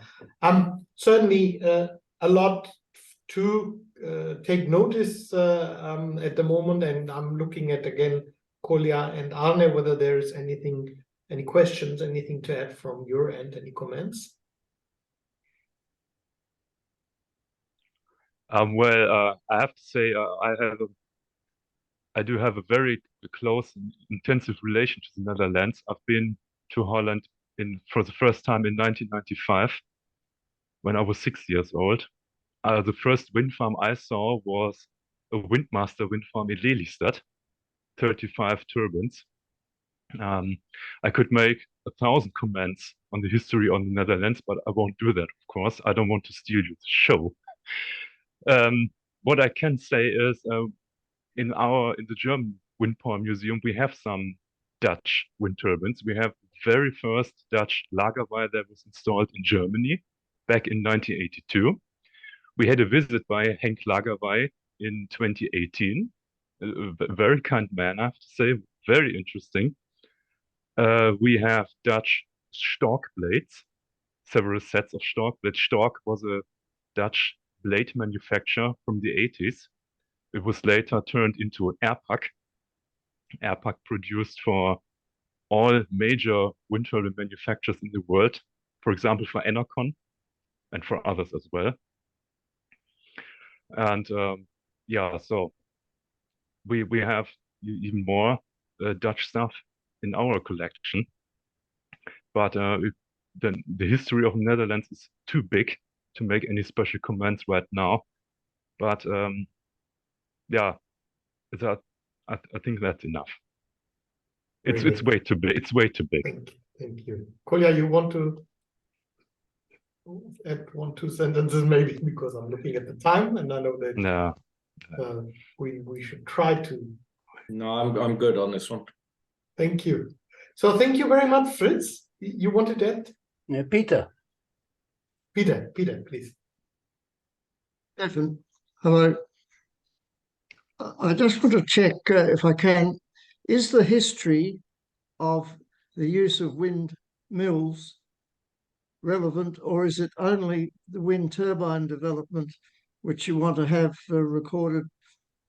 Because Australia has quite a deep history in windmills for going back to the 1800s, and there's quite a story there, but I don't want to dig it up and put it together unless it's relevant.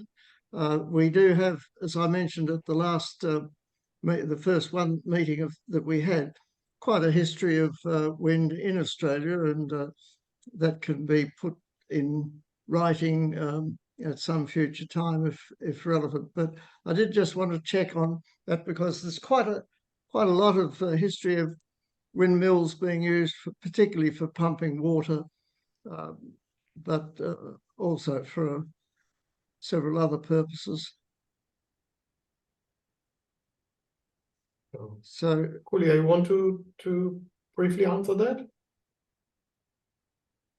Yeah, I mean, I think this project, we're sort of focusing specifically on electricity generation from wind, but obviously the history of wind as a motive power is enormous and is actually very well documented.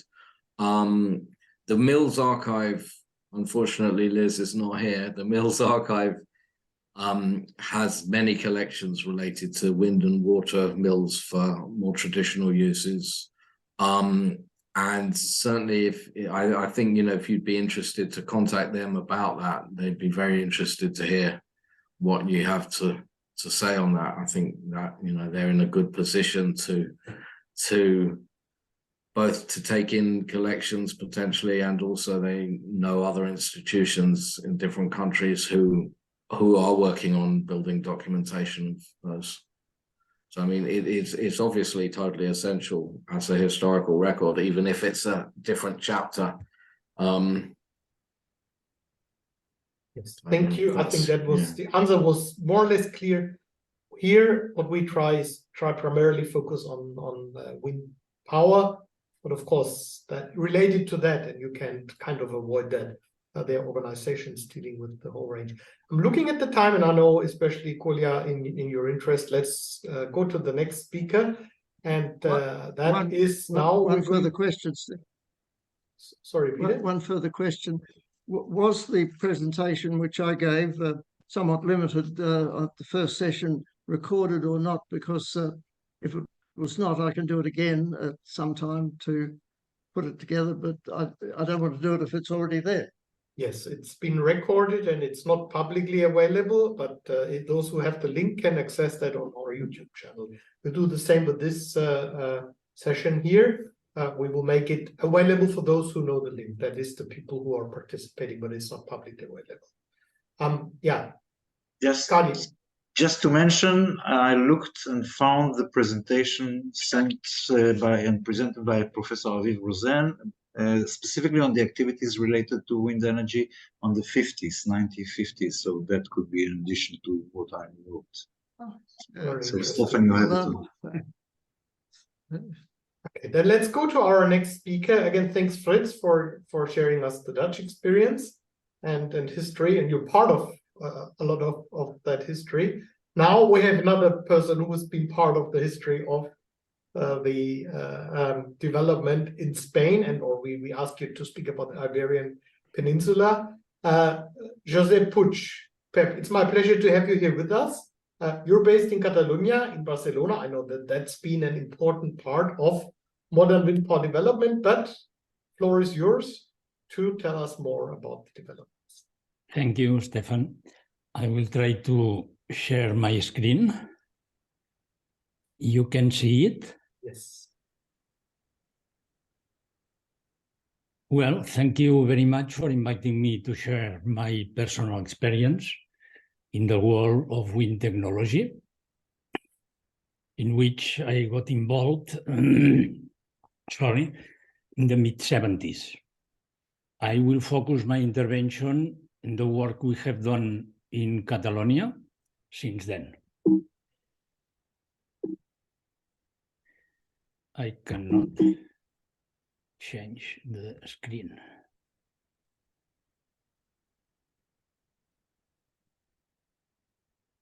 Okay. It was a publication in February 1977 that influenced me and other people. It was an extra issue of the magazine Ajo Blanco, focused on energías libres, free energies, where you can find there some basics on wind and some instructions to build a small wind turbine. Another important fact was in June 1978, because in Navarra, the Association of Architects organized an important meeting around alternatives, where people from twin schools in Jutland explained their experience in the self-construction of a megawatt wind turbine.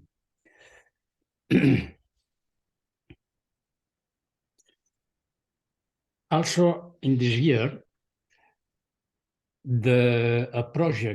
a student of engineering in the School of Engineers in Barcelona presented a project entitled Location and Preliminary Design of a Medium Power Wind Turbine. So it was the first time that a project like that was presented in an engineering school. It was at the end of '78 when the association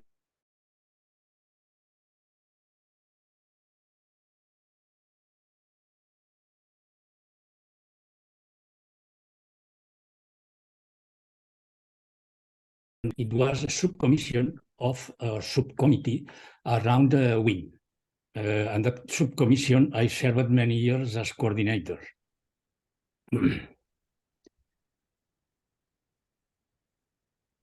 It was in 1979 that some people organized in Barcelona, engineering people, the Catalan Engineering Conference. And there, a group of people presented a paper on wind energy and its future in Catalonia.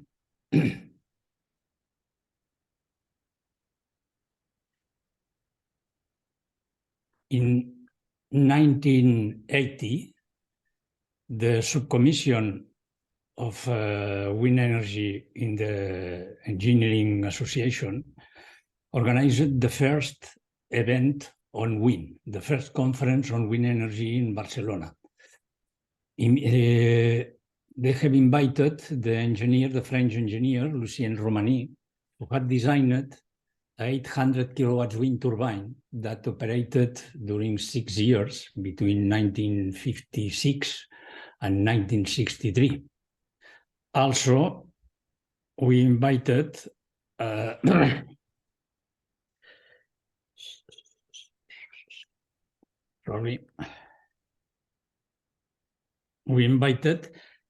only a unique local manufacturer of small wind turbines. You can see this kind of turbines developed at that time. It was a commercial product, and they sold many turbines in different places. This is the leaflet we publish in order to convince people to attend the event. And in mid-June 1980, it was organized the first course on technology for harnessing the power of wind. It was attended by 50 people. So it was the first time that a course like that was organized in the Center of Learning Engineers. After more than 40 years of Franco dictatorship, in 1981, the recently elected Catalan self-government organized several conferences on technology and energy policies, where several papers on wind power were presented at these conferences.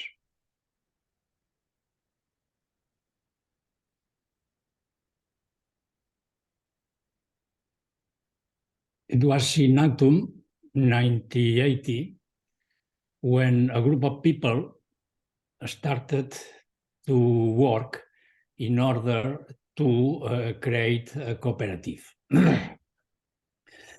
to design and build wind turbines.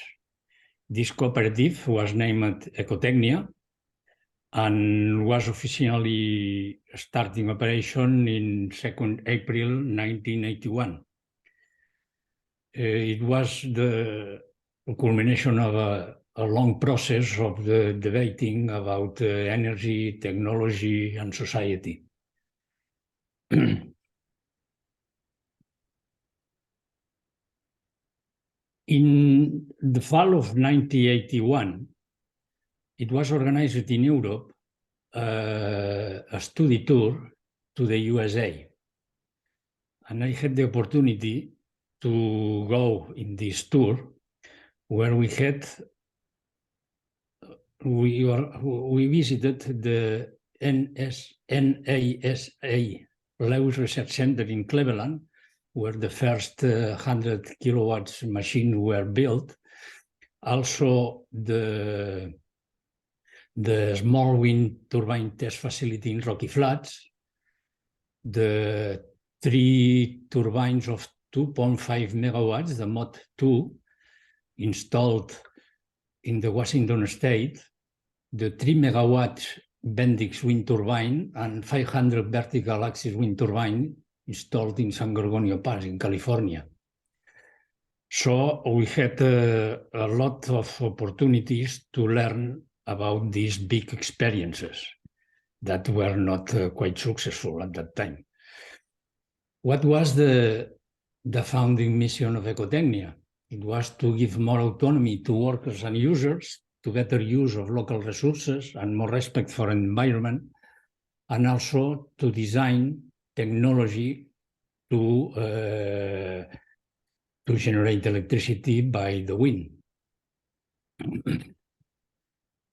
The first project Ecotechnia did was the Wind Atlas of Catalonia.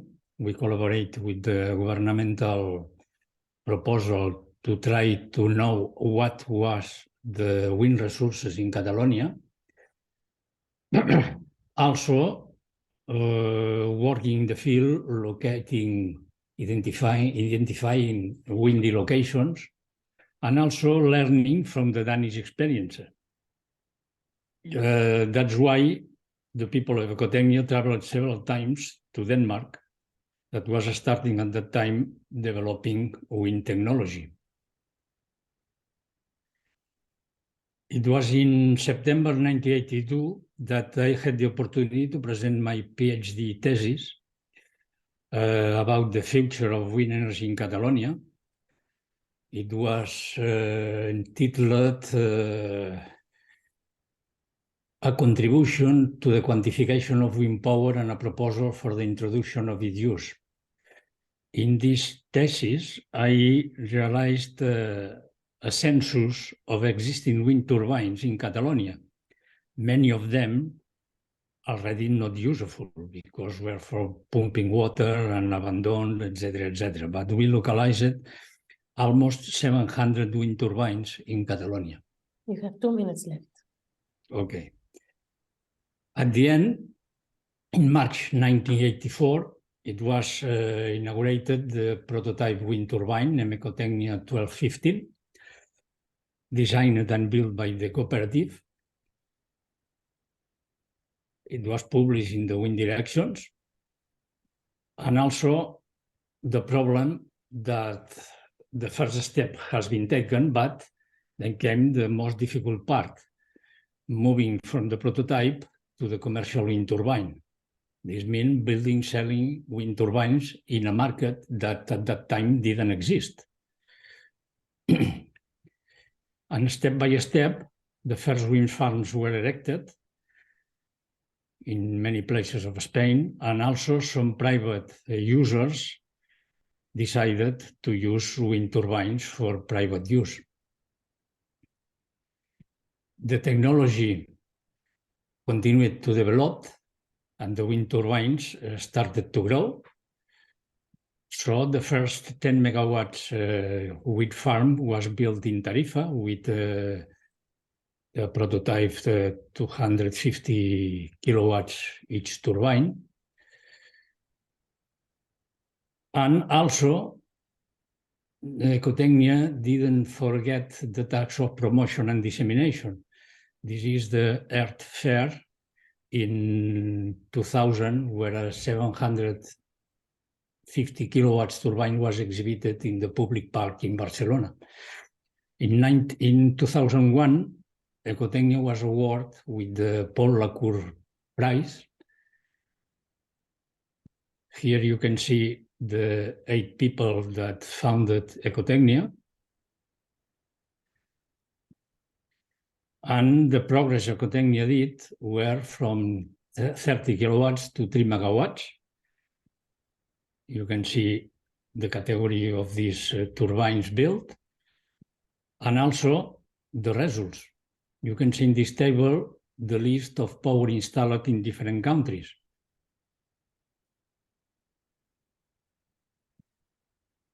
Also in India, we did a change technology with an Indian group. But the problems, and I will finish. When the wind market started to grow, it was necessary to have financial capital and technological strength. That is why Ecotechnia was integrated first in the Mondragon Corporation in 1999, and after became Alstom Wind in 2008. Alstom Wind continued to develop Ecotechnia technology of wind turbines onshore and offshore. You can see the last ones designed. But Ecotechnia didn't exist anymore. But there are hundreds of wind turbines around the world.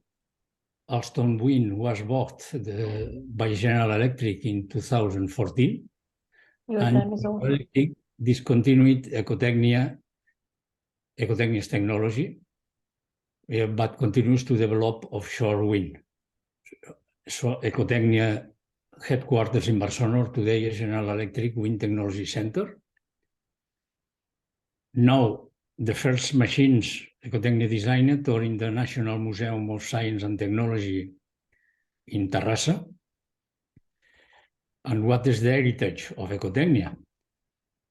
X1 Wind, designing disruptive offshore systems, Vortex, a world leader on wind modeling, Sud Renewables, active in growing photovoltaic solar market, and also Eolpop that in 2008 built the first community wind project in the southern Europe. What we can learn?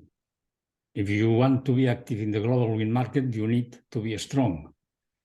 You want to be active in local markets, what would have to be the optimal size of the company and also the optimal size of the wind turbines? And I finish remembering what Margaret Mead wrote, never doubt that a small group of thoughtful, committed people can change the world. Indeed, it is the only thing that ever has. So it's the demonstration that Ecotechnia changed the environment, the energy environment in Spain that at that time was focused on nuclear energy. Thank you. Thank you very much, Pat. That was very impressive, and I think a very good focusing a lot on the company of Ecotechnia. Yeah, impressive, and even also including part of the kind of assessment of what's happened at the time when the pioneers were active. Do we have comments? And I'm again looking at Arne and Kolya, and also looking at the time. I know we've coming quite to the end of our, we still have 2 speakers.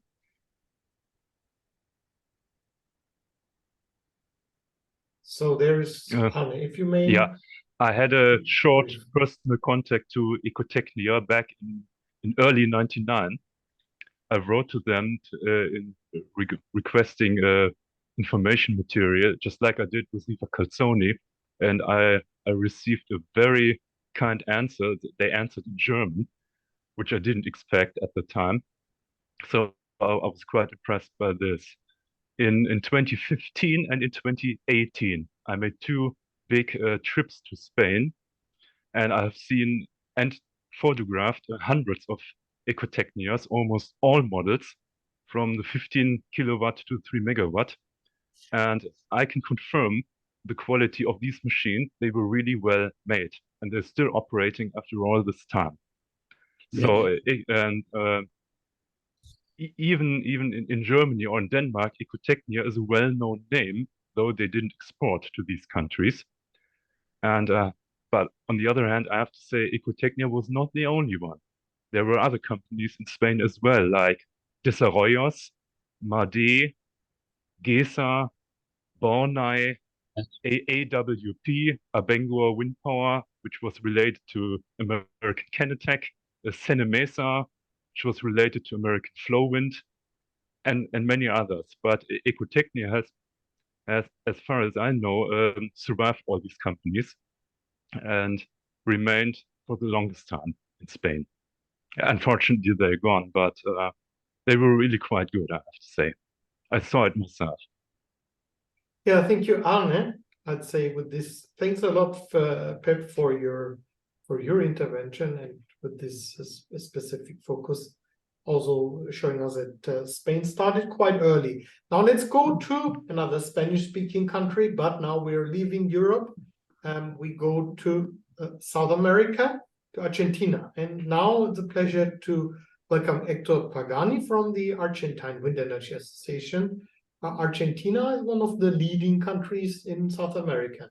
And now, Hector, I hand over to you and the floor is yours. Okay, good morning. You can see the presentation. We see the slides, but not in presenting mode yet. So if you... Okay. Presentation. No.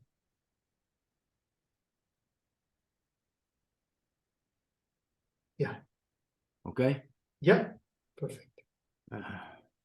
Wind energy in Argentina was developed in 4 stages, as we see. First stage, 1873, 1880. A little bit of history. The textile mill developed in the United States went on sale in 1868, and already in 1833 they were imported by Argentina to be able to develop our pumps.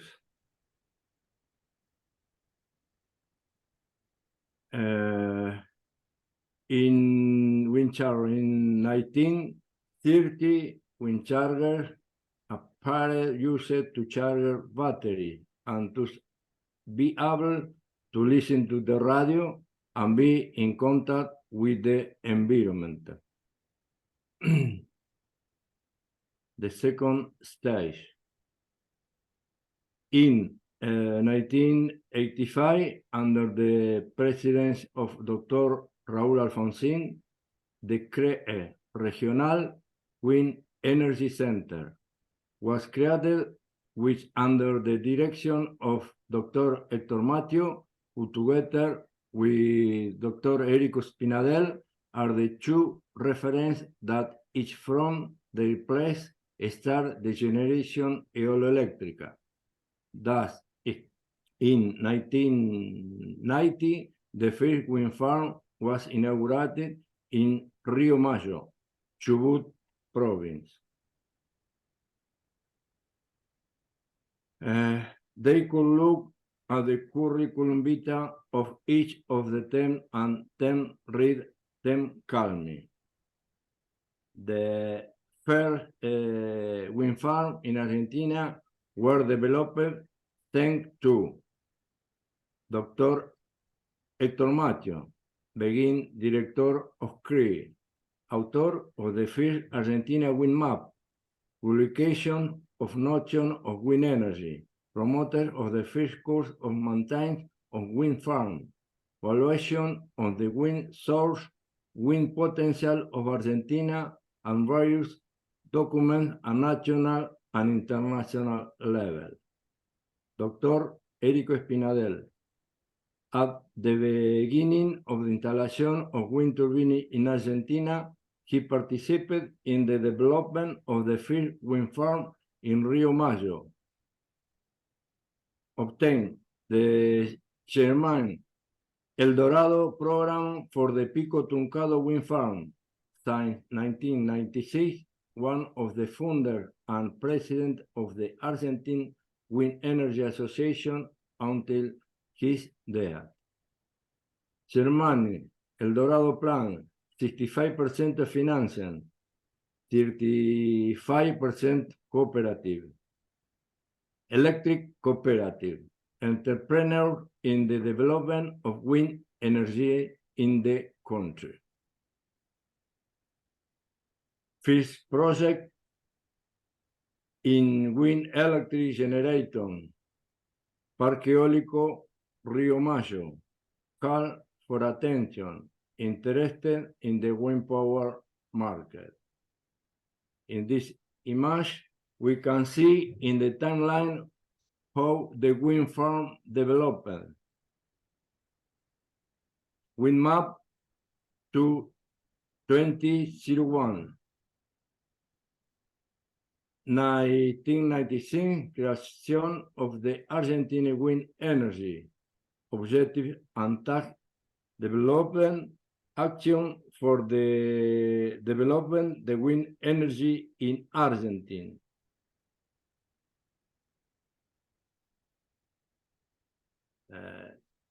Founder, it is important to remember this visionary who at the time dedicated their time of this association. 1998, first regulation, law 25-019, now on the Corchuelo Blasco law in honor of the legislator who presented it. In the drafting on the first law, in addition to Dr. Erico Espinadel, Juan Carlos Villalonga had a lot of participation.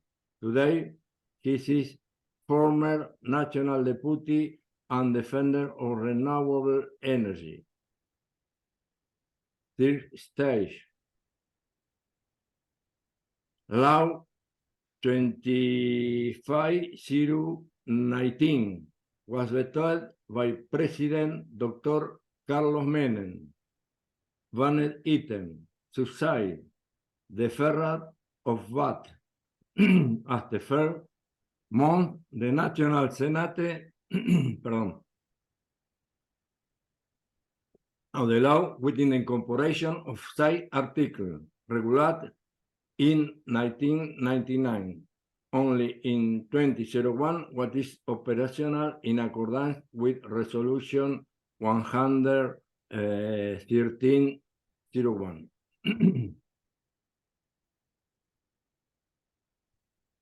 2001, economical, political, and social crisis.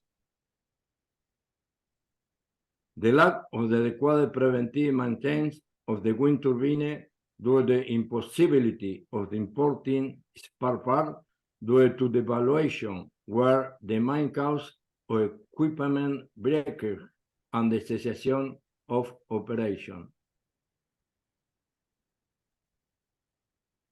Here we see how the development of wind energy remained for until 2015. This law and the sixth World Conference on Wind Energy was held in Mar del Plata, organized by the Argentina Wind Energy Association, the World Wind Energy Association, and the government of the province of Buenos Aires. The latter never complied with the agreement.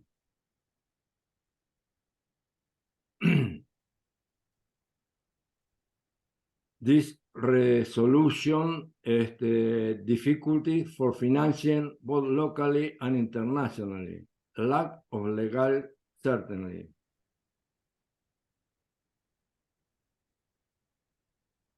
This following resolution filed to attract investors. You have 2 minutes left. Okay, this reflected in little work in installed wind power to the date. the mapa of wind in 2015. In September to 25, the law 2191 we have the law wind.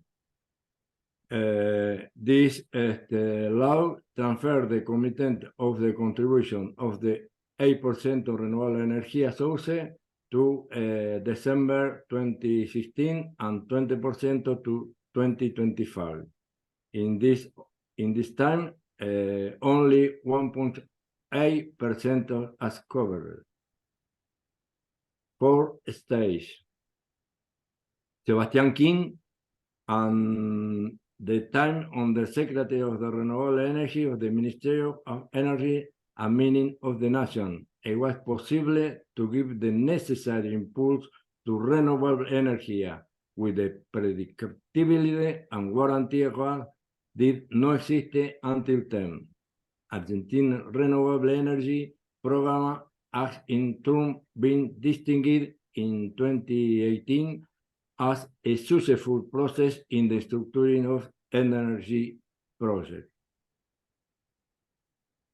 Other benefits to the law, the bad domestic industry, the little participation in development of wind farm, causes I was the not ready the product in quantity, lack of appropriate technology, high cost. After the delay, other tipo de project initiative and el matter of 1,400 megawatt matter eolic enable project 766 megawatt. Diferentes ROM 2018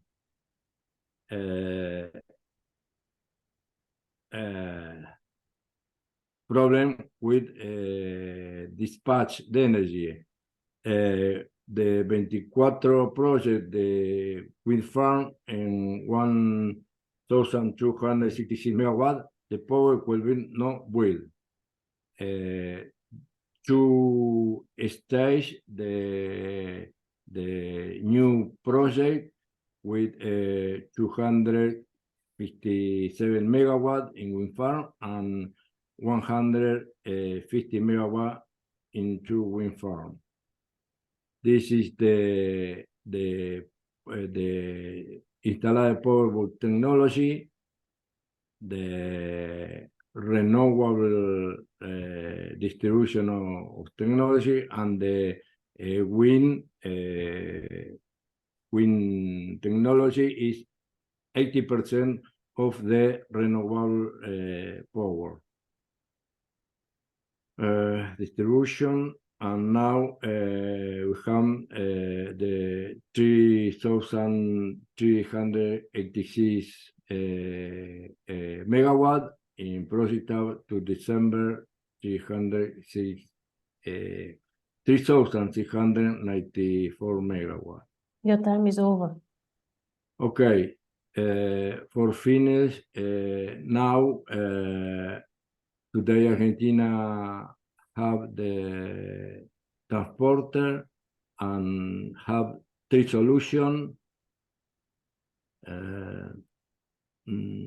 The investment $19,800 million, investment private, public or public-private. Green hydrogen, en 2021, Plataforma Choda de Argentina fue fundada por Centro de Estudio de la Actividad Regulatoria, Comité Argentino Consejo Mundial, Global Legislator, Asociación Argentina de Geólica, Universidad Tecnológica, Facultad Regional Buenos Aires, we present the law incorporating other actors, and in this part, el proyecto drafted by Plataforma Argentina is tomado por Deputy Pamela Brasay and sent to the National Congress this number, and in June 2023, comparison of some of the main through the composition of the will parliamentary stats. Thank you. Yeah, thank you very much. That was an impressive also presentation. And I'm sometimes really surprised and impressed how early some countries have started without at least me being aware of it. Do we have brief comments, interventions here from anyone? And I'm again looking Arne and Kolya. So thank you so much for contributing this South American perspective. And yeah, this is a very important contribution indeed. As I said, we go back to all the presentations at some point of time and see what were the key points and what are the key players. And there's a lot in the presentation that you gave us. So now we come to the last speaker, and feel a bit sorry, but I know that Professor Chuichi Arakawa, you wanted to be the last speaker. Now you are the last speaker, and it's late in Japan, but we appreciate that you're still with us. Now I hand over directly to you, and look forward to hearing from you about the main milestones in Japan. Okay, thank you very much for your kind introduction. Can you hear me? Yes. Yeah, okay, thank you. I'm now in Kitakyushu City, 1,000 kilometers west from Tokyo, where we organize human resource development of offshore wind. So I'm now in the room of the hotel, in the same buildings. We continue to educate the young people, students of the university for human resource development. Okay, please, Martina, please show us my presentation PDF file. Is it okay for you? Just a moment, please. Yes, just a moment. I'm sorry. Yeah, I'm very afraid I will miss some treatment of the PowerPoint. So anyway, in Japan, we are now very eager to develop offshore wind. In the first slide, you can see the very typical Japanese history of offshore wind. Yes, please make the slide larger. Yes, I'm trying to. Yeah. Yes. And this turbine survived in 2011 when we had a big earthquake, tsunami, and big disaster of nuclear power plant. And this typical Japanese wind turbine by Hitachi and Japanese small local wind sector developed this wind farm, but they survived and they continued to send electricity to Tokyo area. In future, this is a kind of modern history memorial wind turbines in future. Okay, next, please. May I just interrupt you, please? Stefan, can you remind me how to make it in a presentation mode from PDF?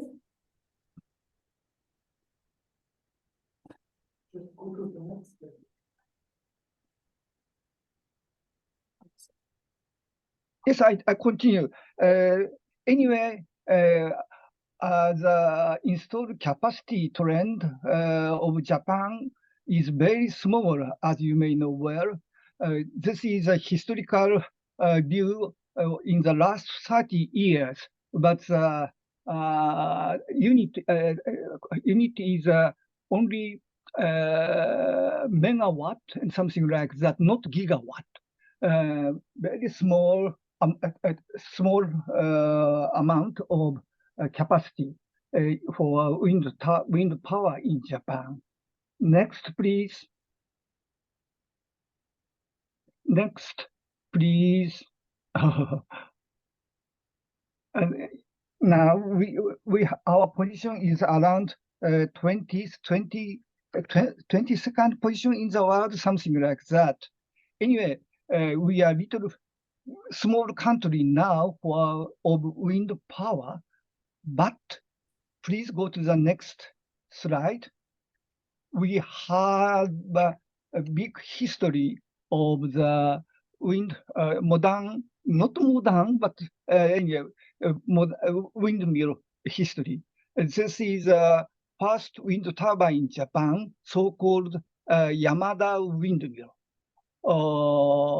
The left one is named as Keifu, Grace of the Wind, right? Temple Wind from Heaven, very poetic naming. And you can see easily the very typical two-blade turbines, but it was very popular in after the World War, now around 70 or 80 years old. It was produced more than 10,000 units, especially in the north, what shall I say, farming place, very far from the central city. This turbine became active to produce electricity for illumination, light in the road, and something like that. It was very popular. It's a typical Japanese history of wind turbines. But in Japan, fundamentally, water turbine was very popular historically, using the strong speed of the river. But for wind turbine, this is the first one. Next, please. This turbine was very skillful to escape the strong wind while turning down of the two-blade turbines, something like that. And another one is turning up, and it became very popular. As far as know, they export this products to other countries, developing countries at that time. Okay, next, please. Yes, this is the first wind turbine, modern turbine of Japan. MHI, Mitsubishi Heavy Industry, the largest manufacturer in Japan, produced this wind turbines. You may know well that MHI had a strong power to produce a very skillful modern wind turbines after that, but they stopped production around 10 years ago while going to Denmark, cooperating with Vestas, especially for offshore wind, big size of wind turbine. But now the MHI Vestas was unified to one company, Vestas purely now. MHI Vestas disappeared, Japanese company disappeared. And anyway, we have some skillful techniques of modern wind turbines. I heard this blade has come from the propeller blade in order to keep the high efficiency of fluid dynamics. Okay, next slide, please. Yes, this is another kind of the our historical turbine, vertical axis of wind turbines. You can see the beautiful Mount Fuji with some experimental vertical Darius turbines. Furthermore, in the left side, NTT, it's a big electric Nippon telecommunication companies produce Darius type turbines for sending electricity to the cable of the telecommunication cable. Next slide, please. Yes, in the former time, the small local government tried to develop their own wind farms, Tachikawa City, Yamagata Prefecture, and they continued to organize this local community for wind turbines. It means a kind of Stadtwerke in German word, but it was very difficult to develop the small size of electricity by the local government in Japan, because our government thought the centralized grid system was very important at that time. Anyway, the trial of the local government with wind turbines. Next slide, please. And the pure You have Japanese 2 minutes technology. left. Okay, pure technology is a floating offshore wind. This is a MOE project. But anyway, it continues to develop this technology, floating offshore wind with sparse system, like a high wind system. It appeared at first before the high wind demo was built. Anyway, next slide, please. Now, the government has studied systematic offshore wind. This is a port area, Akita and Noshiro project. Next slide, please. I'm now in Kitakyushu City for the next big project, port area. The people in the city are very, very eager to develop and this offshore wind, and to level up their economies and their ways of lives. Then I come here to educate to communicate each other. Next slide, please. And now the government, Japanese government has decided to big target of offshore wind. For example, 140 gigawatt by 2050, 1/3 of the electricity by 2050. It's a big change. But anyway, next slide, please. And now I'd like to conclude. Water field was popular historically in Japan, and some modern wind turbines appeared only after the World War. Yamada windmills existed with more than 10,000 units. But in future, Japanese modern history of wind power will be only concerned mainly with offshore wind. Is it good news or bad news? I don't know exactly. But now we are now focusing on the offshore wind for the next stage, historical way. Okay, thank you very much for your kind introduction. Thank you very much for the final presentation today, but again, an amazing presentation, which at least gave me a lot of new insights into the development of wind power. And again, a lot of new information, I'm sure not only for me. Do we have any final comments, any final questions? And I'm again looking in particular at Kolya and Arne. Yeah, first of all, I would like to stress the meaning of Mitsubishi for the Japanese role of wind development. Mitsubishi really has achieved a lot, especially in the 80s and 90s, not in Japan, but especially in the United States. They have installed huge wind farms in California. I've seen them myself. The wind farms in Wyoming, on the Hawaiian Islands. They had a giant wind park in Wales, in the United Kingdom, which is still operating after 25 or 30 years approximately. The Mitsubishis were not bad, I have to say. They were made quite well. But in addition to that, there were two other companies, Yamaha and Sumitomo. Sumitomo had a project in the 80s in California, Palm Springs, and Tehachapi, and Yamaha developed downwind two-bladers, very slender two-bladed machines for application in Japan, but it's just an addition. No, it's not criticism or anything of that.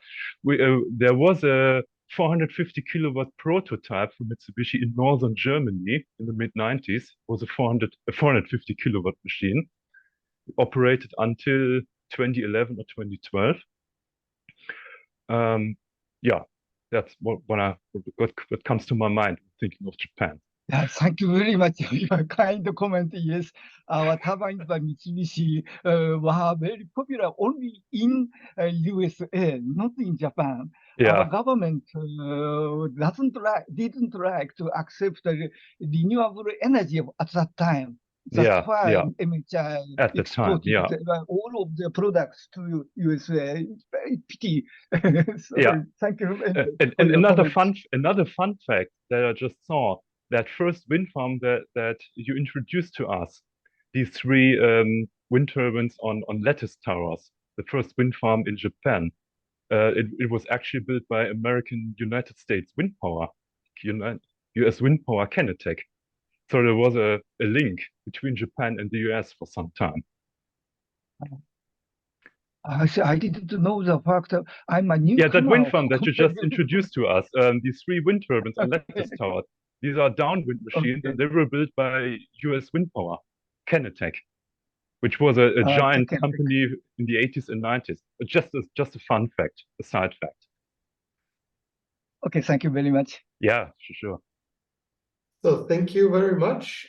With this, I wonder whether anybody else had any final comments for today. I think this was a very insightful session today, and I was very glad that we can exchange kind of the experiences, and it's so important we keep those memories. Otherwise, it may again take us 140 years to become visible in history, and this is what we do not want, of course. Yeah. So thank you to everyone, and as we've announced, we will make the recording available for you, those who participated, with limited access, so that you can again watch it if you like. You know now that in particular Kolya is the person who is kind of pushing that we make progress on it, but also together with Arne, with Liz, who can be with us today, and myself. So if anything new comes into your mind, please share the information. In particular, if you have any specific organizations or so that deal with that question as well. Of course, as an association, our main goal is to work for the future, but for the future, it's also important to keep the memories and the achievements of what has been achieved so far. With this, thank you so much. I wish you, well, a good night to Australia and to Japan and everybody who is on the eastern side from here, and a good day to, I think, the rest of you. And maybe, Peter, you would like the final words? Thank you very much, Stefan, and thank you everybody who participated this time and the previous time.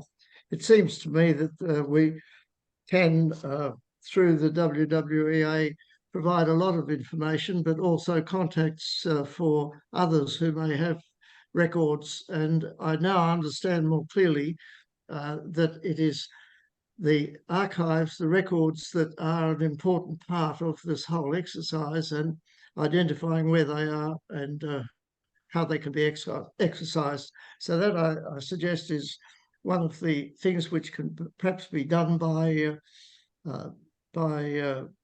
sending emails rather than waiting for another session. And perhaps we could have something which goes out to the members of the WWEA to ask what access to archives they have in their particular country or area. So thank you, everybody, and let's see how the next development takes place. Thank you, Stefan, for the work that you're putting into this, and to also to Kolya, and I look forward to the next meeting. Thank you very much. Thank you.